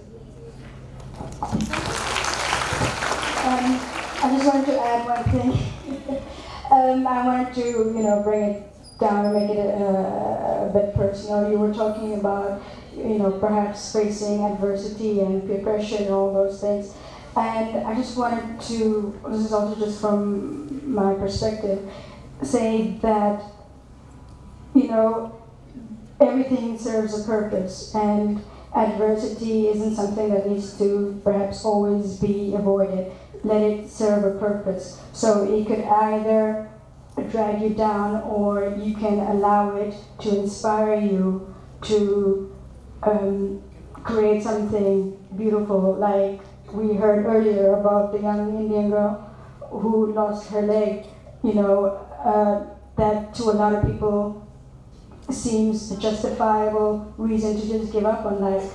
But instead, she took that adversity and she allowed it to inspire her to achieve, you know, great things. And honestly, I'm not so sure if she would have been able to achieve it if she, you know, didn't go through all that pain and suffering. So I think when you are in a situation maybe with peer pressure and maybe even poverty or anything like that, you know, it's just to take a moment and maybe take a step back and see how can this serve me and serve the people of India and the world in general, you know, and use it to your advantage. Great. It is, thank you so much. It is not the circumstances that shape you. It is how you respond to the circumstances that is going to decide. And your response is your choice. If you are strong from it, there are broadly two challenges. One is internal challenges created by your own. The one is external challenges, maybe family, maybe school, maybe college, maybe university, maybe government. But if you are strong from within, the external challenges can be overcome. Otherwise, you create the best of environment. If you're weak from within, you cannot make the best use of it. Any more questions we have? Yes.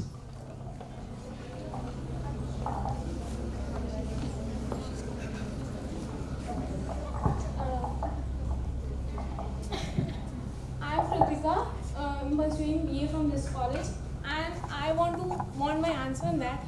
We are having so many debates, seminars on that we want youth to come in front of everything. In India, we see that in the members of parliament and who are in the government, they are not enabling the students to come out. Like we can see in the JNU one, when Kanhaiya spoke about the peoples, he was not allowed to come. And he was asked if he's a Deshdrohi hai, he's a true traitor of India. Why we only want that the old person should rule the country and not the youth one? As if we are having all the new ideas, we are the one who has to rule. As I said that almost 60% of our population is under 35, so we have to do something. But we are having seminars, we have debates, but no youth is coming in front. Why is it so? We want the opportunity, but the elders who are saying कि हम सब जानते हैं, we are the one who know everything, we are the one who are having those thinkings, we are one who will continue the whole situation ahead. Why is it so? Good question, but very tough to answer. Now, it's true, we have 65% of the population of this country is below the age of 35. It's a fact. It's also a fact when we had the first parliament in this country, we had close to 32% or 24% who were below the age of 35 or 40. Today, it's also a fact. It was a fact, it is a fact. Today, the youth representation in the country, in our parliament, is somewhere between 5 to 6%. It's also a fact. Yes or no? It's a fact. But the question is why? Why these facts keep on changing? And that too, when on the one hand our young people are more educated, and more competent, You finish your question, yeah? Yes, I want to add up that in Haryana it is started कि in Panchayati Raj, girls who are having education will come in front, but they are getting their seats as a sarpanch, but the elders are not letting her to decide. The panch who is sitting, they are of 70s, 60s age. They are only deciding the fate of all the panchayat of the village. Why not the youth? If you are giving the opportunity to do something and you are not letting them to come in front, why is it so? You have to let them to come in front also. You want to see our views, how we want to mend this world. We are the one who will take out the revolution. It is a revolutionary change, not evolution. Evolution is very slow. We can't wait for more 20s, 30s, 50 years. We want a revolution as if we want a change in about 5 years. Got it. I really appreciate. You are Krithi, is it? Kritika. Now, if you ask this sort of question, the day is not too far, then our percentage of youth population in the parliament, in the state assemblies will be more. But till now, most of our young people, what they do, we don't question. And we don't dare to question. Whether even the question is in the interest of the country, even the question is in the interest of the community. Youth leadership is not that you keep on following whatever others are saying. You have to have your own vision. But make sure your vision should be aligned with the country's vision. Not that country is going one direction, you are going some other direction. It should not be like that. Yeah? So, young people to a large extent are unorganized, scattered group. Yeah? Even in Chandigarh, we don't have strong youth bodies. Even in the country, we don't have strong youth bodies which are led by, which are governed by, which are run by young people. So, there are many organizations in the name of, formed by different civil society organizations in the name of young people, but the people, those who are running that organizations, are someone whose son and daughters are also having children. Yeah? So those are no longer youth organizations, youth-led organizations. So young people should come forward. The elder generation, irrespective of any political party, will not come here, please come and see. Are they going to do it? Even in your family, even in your campus, they are not going to do it. You have to demonstrate your competency. You have to make them believe that you can deliver. Then and only then, their attitude, their perspective will change. यहीं तक रहने दें तो अच्छा रहेगा, नहीं थोड़ा political हो रहा है. Political सर ऐसे जो चाहते हैं आगे आना उनको सप्रेस कर देते हैं. करेगा. आप लोग ऐसा नहीं सोचना कि मैं आगे आना चाहता हूँ, सब लोग मेरे आते ही मेरा रास्ता साफ कर देंगे. No. No, it's not going to happen. You are living in the world. There are competitors, there are scavengers, there are crocodiles. So that is everywhere in life. So we have people are not going to make sure they are not doing. Huh? So that is why now we have to make our path from the crowd and we have to even take the risk of our life. You have to accept the challenge. If you assume that people are going to make a clean way for me before I proceed, okay, I will check, okay, वहाँ पे कोई खड्डा तो नहीं, सब लोग ठीक है, फिर मैं जाऊँगा, ऐसा नहीं होगा. लाइफ में आपको चैलेंज आएगा, चाहे आपके घर में हो, चाहे आपके कॉलेज के कैंपस में हो, चाहे कंट्री में कहीं भी. अच्छे काम आप करेंगे तो उसको भी उंगली उठाने वाले हजारों मिलेंगे. इसका मतलब ये नहीं कि लोग बिल्कुल आपको साफ करके लाएंगे. चैलेंज तो क्वेश्चन ये है मतलब जो भी एल्डर्स है ना वो कहते हैं तुम्हें क्या पता तुमने कौन सी दुनिया देखी है. The main question that they say तुम्हारे को आए को 20-21 साल हैं हमने. Okay, now we will give a pause because it's more of a one question. In a way, when your elders are saying that okay you don't have much experience, not with an intention that okay they don't want your they are not your well wishers. They have a concern. On the one hand, it's true that we don't have, my daughter, who is in 3rd class, don't have got that experience what I'm having. That's true. But you may be my daughter may be more competent than me. She may be having more knowledge than me. Experience तो time के साथ आएंगे ना. वो आपको 3 घंटे का movie देखने से experience थोड़ा नहीं आएंगे ना. Okay, we will take some more questions. Okay, we will give a pause to your question. Your question is important, but this question should be asked outside this auditorium also. Yeah? Okay, any more questions? We will take. Yeah. Yes. So as you say that the youth is not that strong, we are scattered. So sir, please could you guide us that, tell us the way, how should we unite ourselves so that we can bring a revolutionary change in the society? You hit the bullseye. Okay, it's a good question. Okay. On the one hand, young people, we say young people have got lot of potentials, they have dreams, they have visions, they are creative, they are innovative. On the other hand, young people are scattered. Young people are unorganized. Everyone is going in a different direction. So how you have to do it? How you have to do it? First of all, you need to realize the beauty in collective initiative. First of all, you need to believe in collective power. You going to your principal and requesting to bring some changes in this in your college may not make much difference. But if you are going with 50 friends and request to your principal, ma'am, this is in the interest of our college and this is what we want. Will you please introduce this subject? Will you please buy these books? Will you please buy some new technology? Then that's how. You have to believe in the collective force. So more than me, now let the panelists speak. Your question is very simple, how the young people should organize themselves when they know the reality. They are not so organized. Yeah, I just want to add to your question and the previous question as well.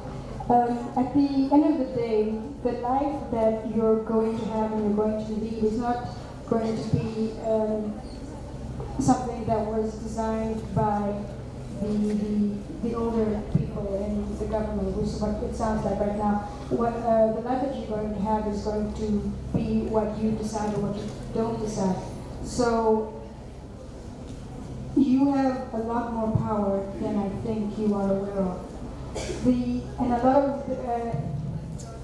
lot of the answers to your questions needs to come from yourself as well, because it sounds like you're looking for approval or direction from the very people that you say don't understand you and don't understand your needs.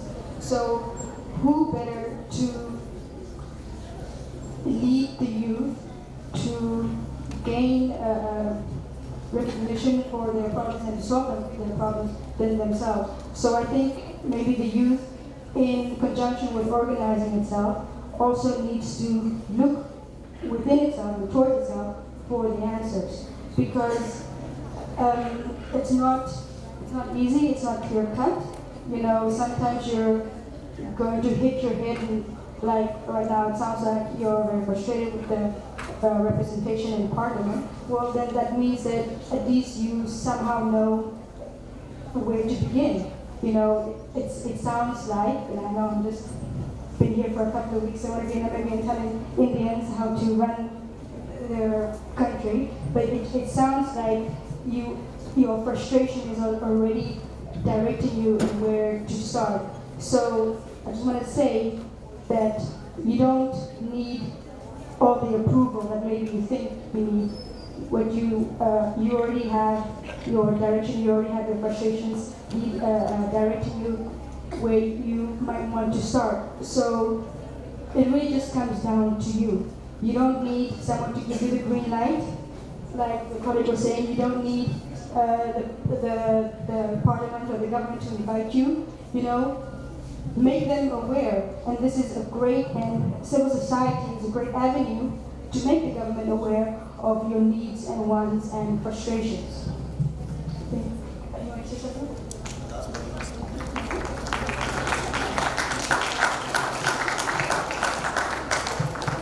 you're talking about unity. Young people are not united. Basically, it's because of the conflict of generation first, and secondly, because of lack of experience. Young people need to ban, first of all, conflict of generation. As your predecessor asked the question about succession, there is a famous quotation which says, there is no success without successor.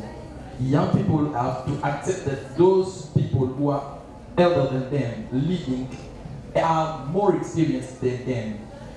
Young people have, first of all, to acquire experience before asking for their predecessors to let them lead. You cannot lead without experience. But as for unity, we need ministries of youth to organize kinds of campaigns of sensibilizations. Today we are in the 21st century. It's easier to advertise. We have so many social networks. In ancient time, 2-3 centuries ago, getting a piece of information from America or from Europe could take 2 or 3 days just to learn that there is an American president who's dead and so on. But today, in a short span of time, even a minute or 2 minutes after, someone who's dead in Africa, you can learn it on Facebook here in India, 2 minutes after. So it's easier to advertise and to call young people to be united together. But when young people are, so many of them are together, they also start fighting between them. They need a head, more experienced head. That's why we always need adults to be with us in synergy. Thank you. Thank you.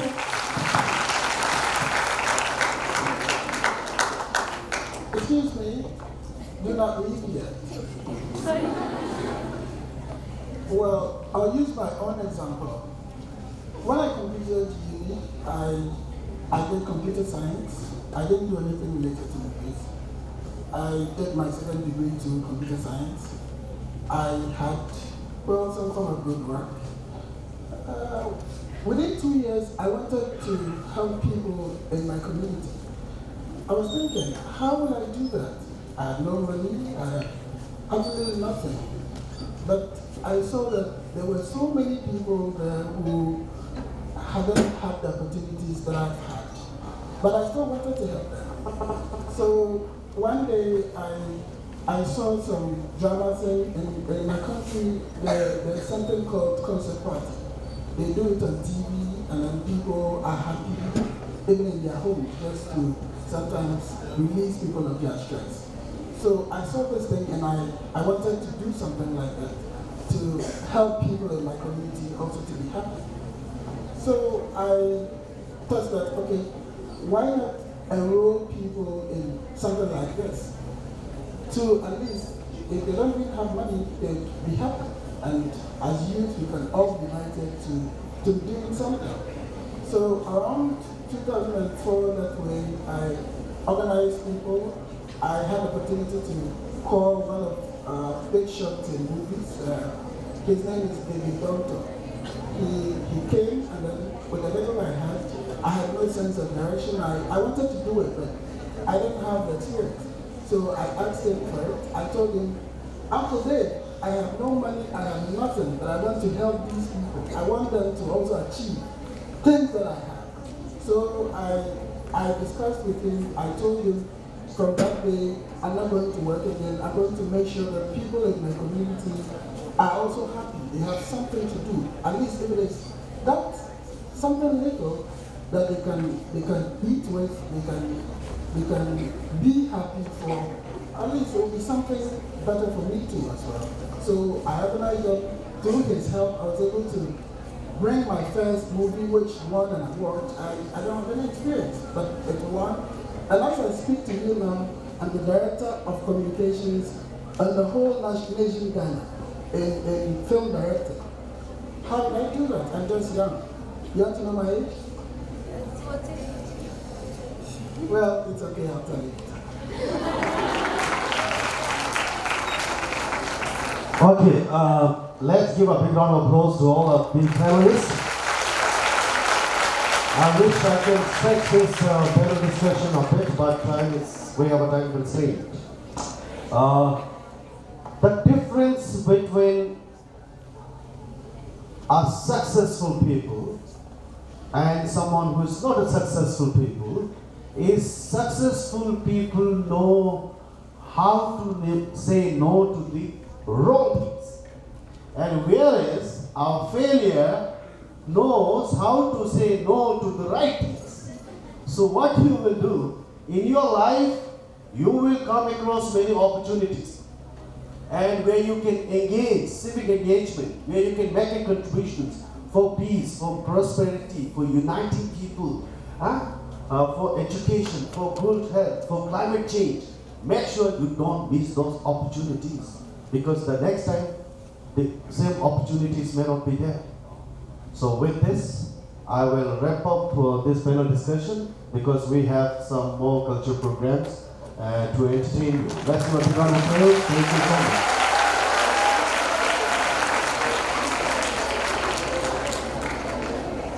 Just a piece of advice, it's not an answer to a question. I will let you read the thoughts of someone who's already dead. Michael Jackson, an American popular singer.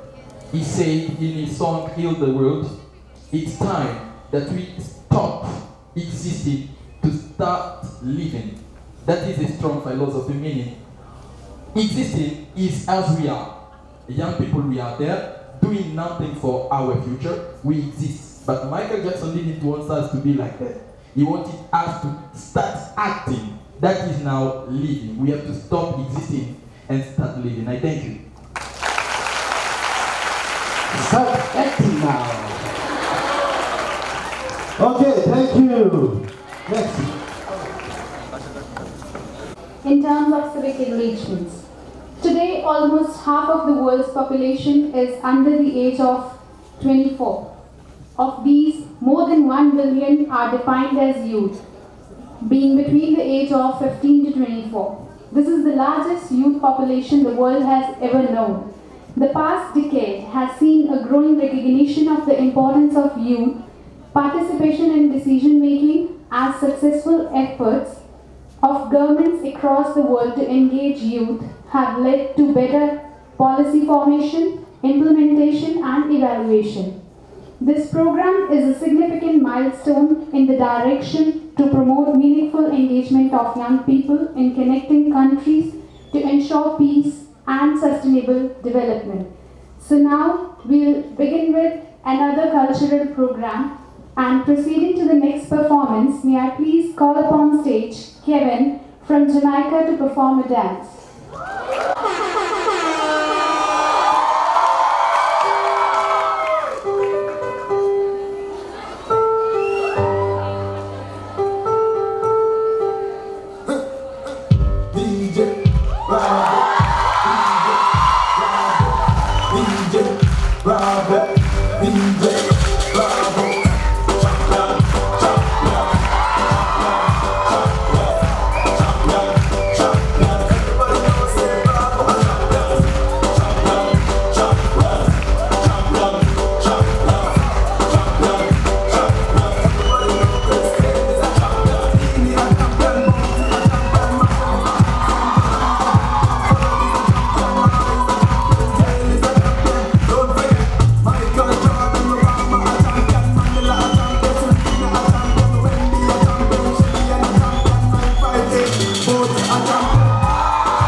You can be mine.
Where's Kevin?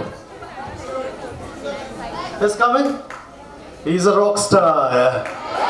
Kevin is a rock star. Kevin!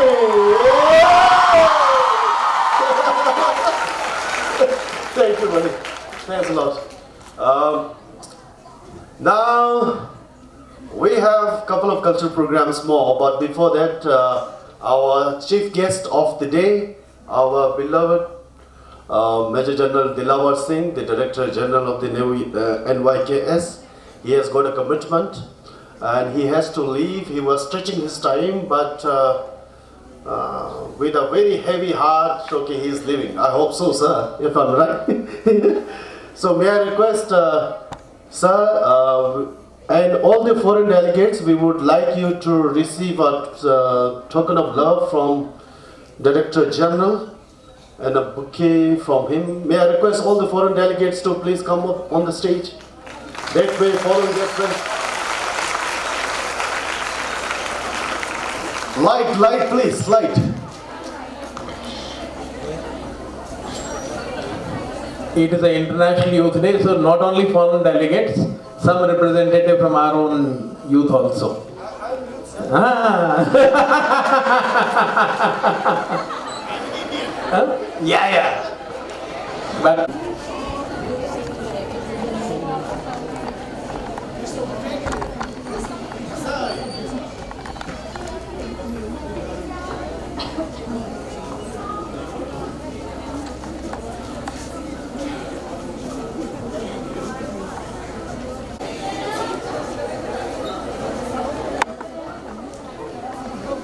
now, we would like to present a souvenir to our...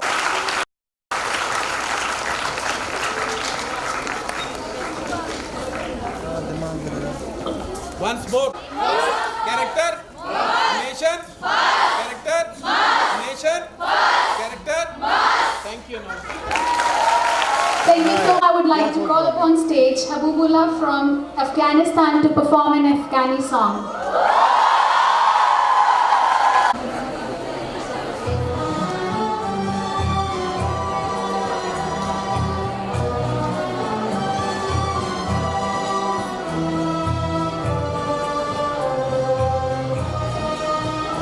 ای پادشاه خوبان داد از غم تنهایی دل به تو به جان آمد وقت است که تو باز آیی ای پادشاه خوبان داد از غم تنهایی دل به تو به جان آمد وقت است که تو باز آیی ای پادشاه خوبان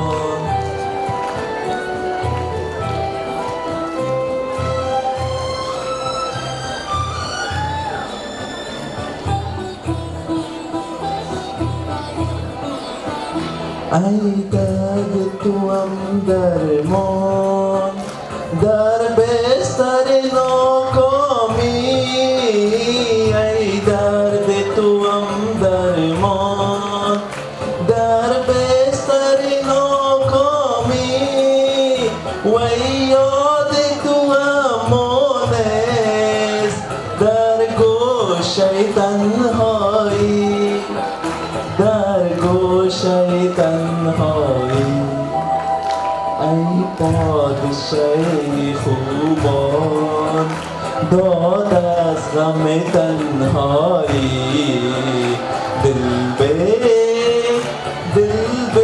तू बजाना मत वक्त است که تو بازایی ای پادشاه خوبان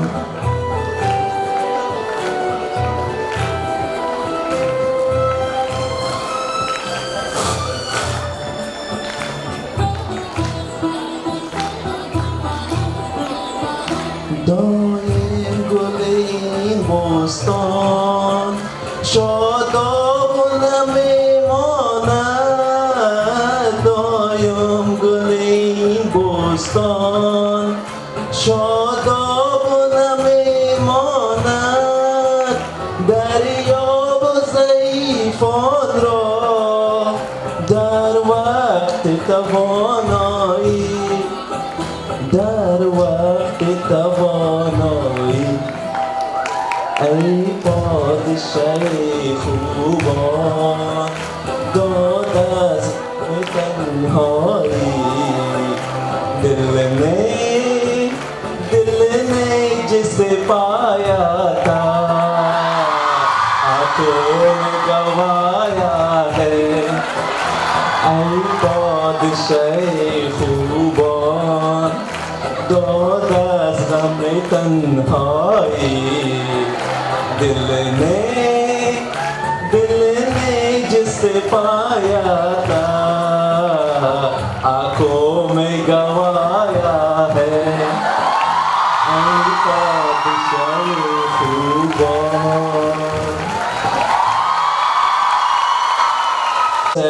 composed by a famous singer of the Indian, its name Muhammad Rafi, and also explain that our famous singer, its name is Ahmad Zoid. They are both together composed this song, and Muhammad Rafi sings in Indians and Ahmad Zoid sings in Afghan song. Thanks from everyone. This is show a mutual culture of the Afghan people and Indian people. Thanks from everyone. Amazing performance, and the Hindi touch in the song was like a tadka for us. So let's give a huge round of applause for him. Now, India. Let me invite you first, Kevin. Yes. So. Now, I don't need to invite him actually. He's multi-talented Kevin again with us for a song. Right. So, India, if we wish to eradicate poverty, based on the speaker's words earlier, we need to combine our knowledge, skills, and attitude, and we need to communicate. We need to communicate in our communities. We need to build our network so that we can communicate across borders. So we're not only going to eradicate poverty in India, but we're going to try to eradicate poverty worldwide. Right? But before we can do that, we need to erase the limitations of our mind. And this song from Bob Marley is called Redemption Song.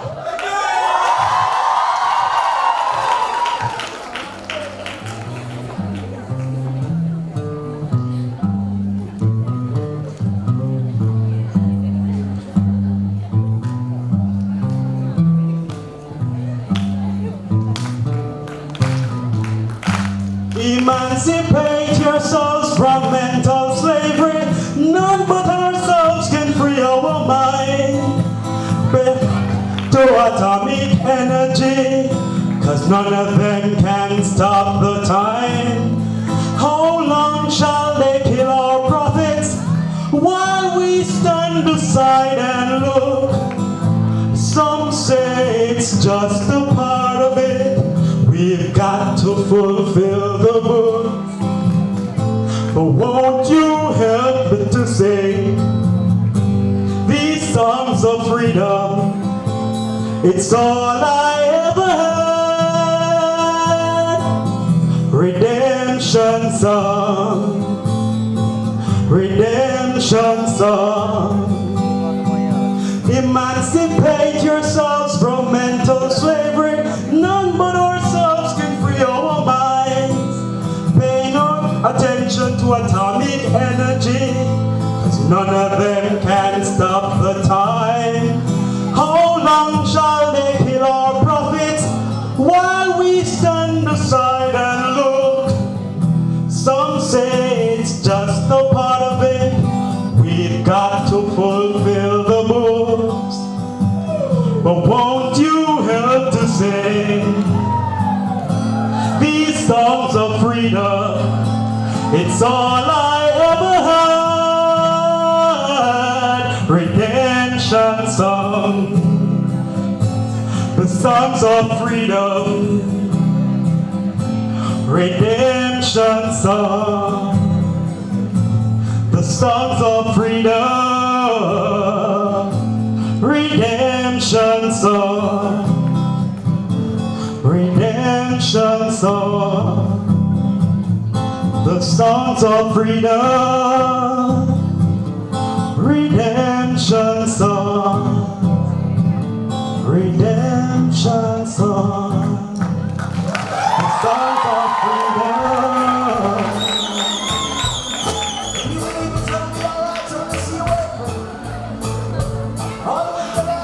I want everybody in the crowd to rock with this one.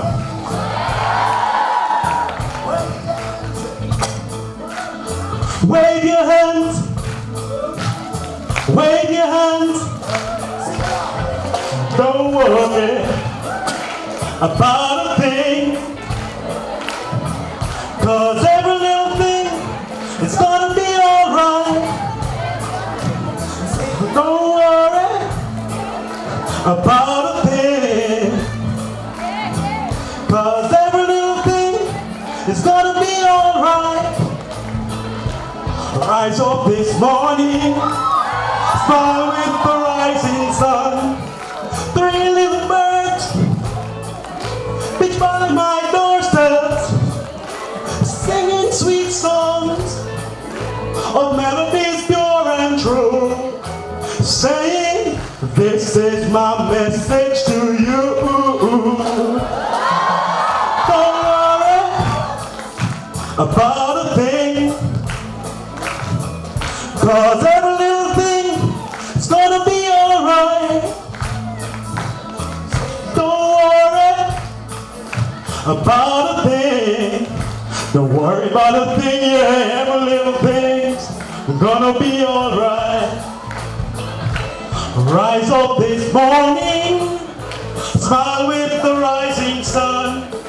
3 little birds pitch by my doorsteps, singing sweet songs of melodies pure and true, saying, this is my message to you.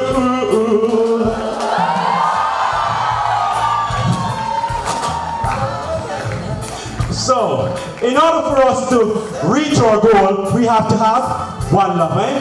One love, one heart. About a thing, 'cause every little thing is gonna be alright.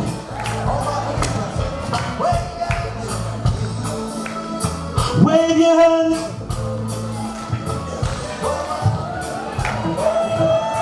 The last one.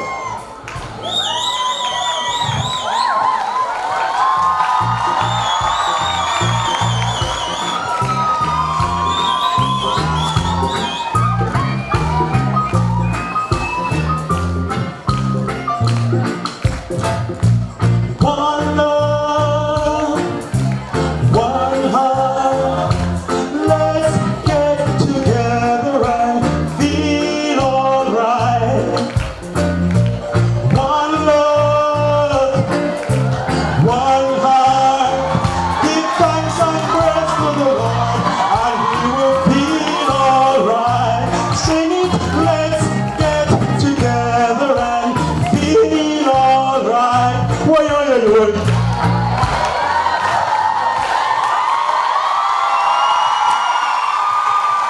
Thank you, Kevin, for your presence in the show, which has made us memorize your name forever. So, you are really an icing on the cake. Every cultural event is incomplete without a Bhangra performance. I would like to invite girls from PGGCG 42 for a thunder on the stage.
speakers was awesome. Thank you girls for making our day and celebration awesome and fabulous one. So now I would like to invite Mr. Stanzin Dawa, Regional Director Rgniyd RC Chandigarh, to please come on the stage to present a memento to Ms. Seema Gupta from PGGCG 42 for unstinted support provided to us by her team and NSS volunteers. Ma'am, you can come with your team.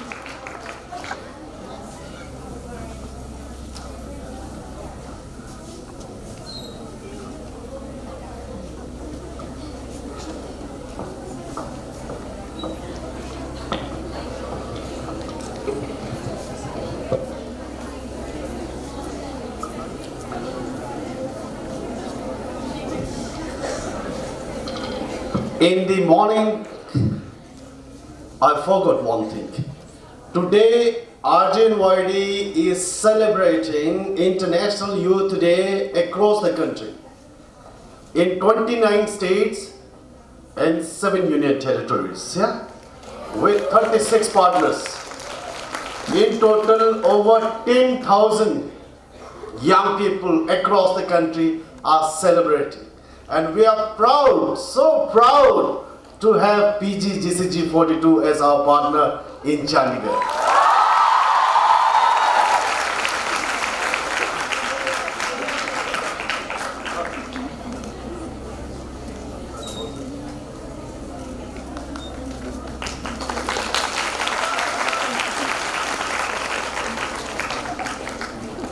So now I would request Tendon sir for the vote of thanks.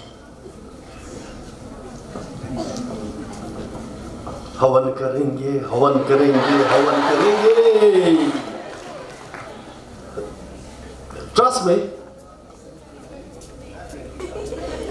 I enjoyed every moment. Yeah. Normally you go to a program, you sit there, you're waiting for the time. अब ये कब खत्म होगा type ना? तो जैसे I was thinking, okay, this was supposed to be the last program, the Bhangra. मैं तो सोच रहा था और थोड़ा खींच जाता तो अच्छा था. हाँ, नहीं, sometimes it happens. तो हमें भी, आपको भी लगा? सबको अच्छा लगा? तब हम यही बंद कर रहे हैं. I really enjoyed, and this was in spirit, in action, through music, through dance, through dialogue, through discussions, in the true sense, an International Youth Day. You all are so amazing. All are so amazing. All are so amazing. And it's because of you. It's because of you. We did so many programs last time we did a program in the same auditorium for 2 days. And that was a very hectic process for us. कब खत्म होगा? अब एक item खत्म नहीं हो रहा, दूसरा आइटम में फिर बच्चों को गुस्सा आ रहा है, ठीक है?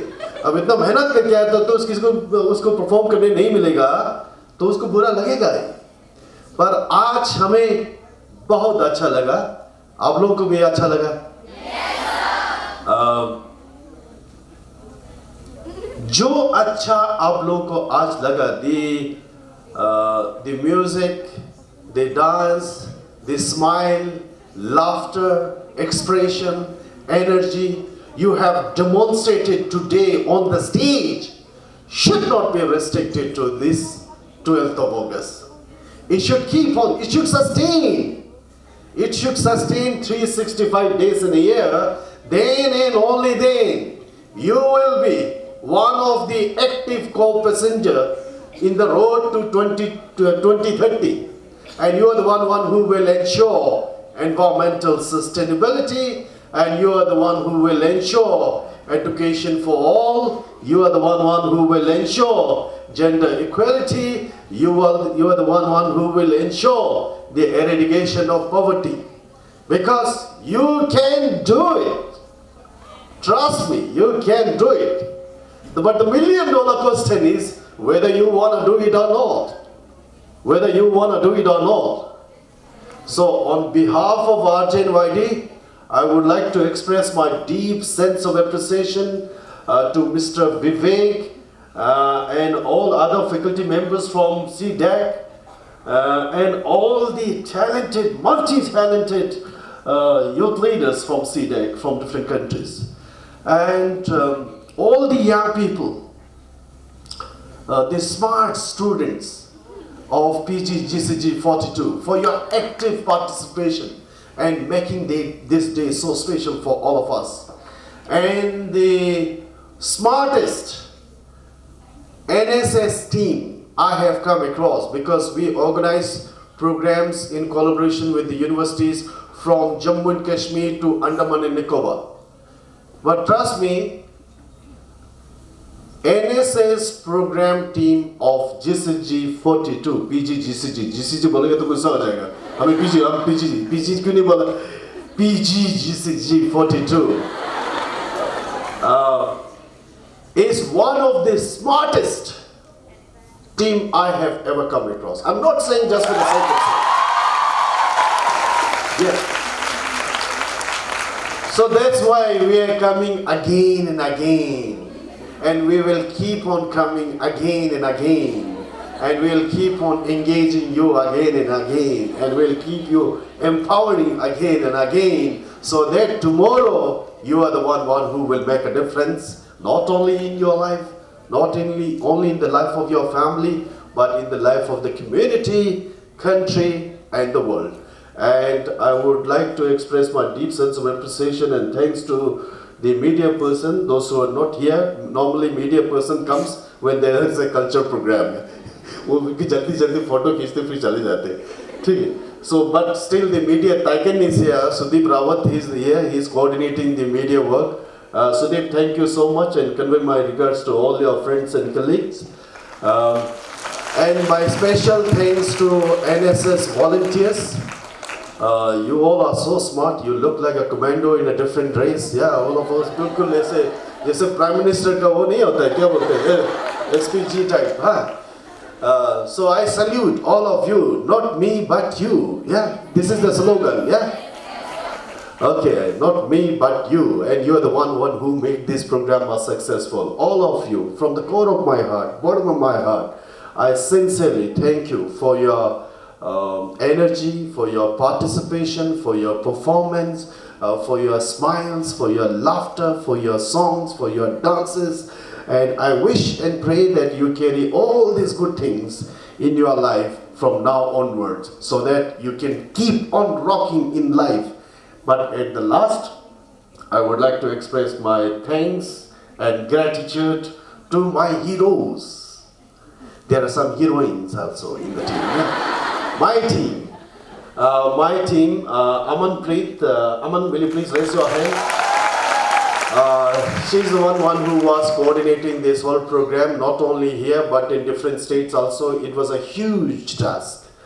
Then we have Kamal Preet, the gorgeous lady who was helping from here. Kamal, thank you so much.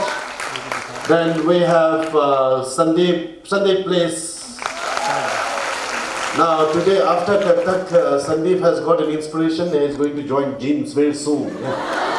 Then Suki, will you please, Suki, Prakash Chand, Jasmeer, Jigmet.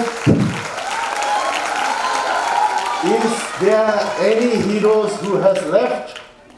And they are the one who are invisible heroes, but they are still active somewhere. They must be active somewhere.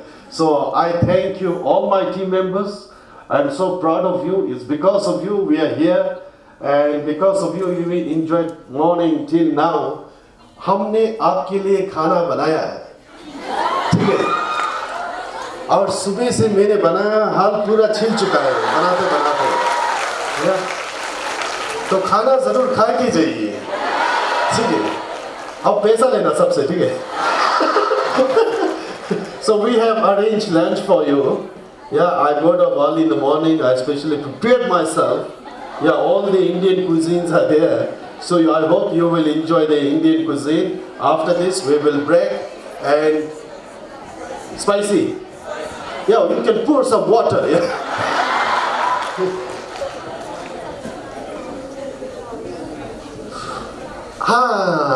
कई बार हमें अपनों को भूल जाते हैं।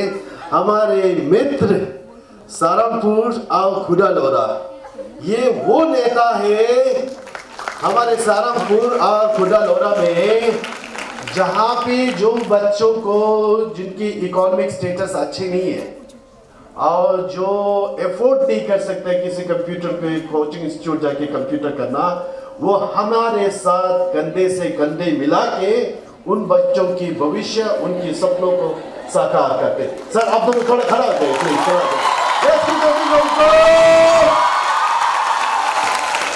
Okay, once again, thank you so much, and I will not say goodbye, but see you soon. Thank you. Thank you so much, Stanton sir, for your word of thanks. And with this, we come to an end of this cultural event and the expert sessions and panel discussion, the celebration of International Youth Day 2016.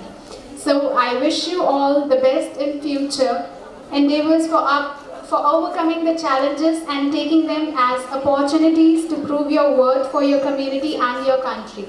Good luck to all. The lunch is ready. We can have lunch now.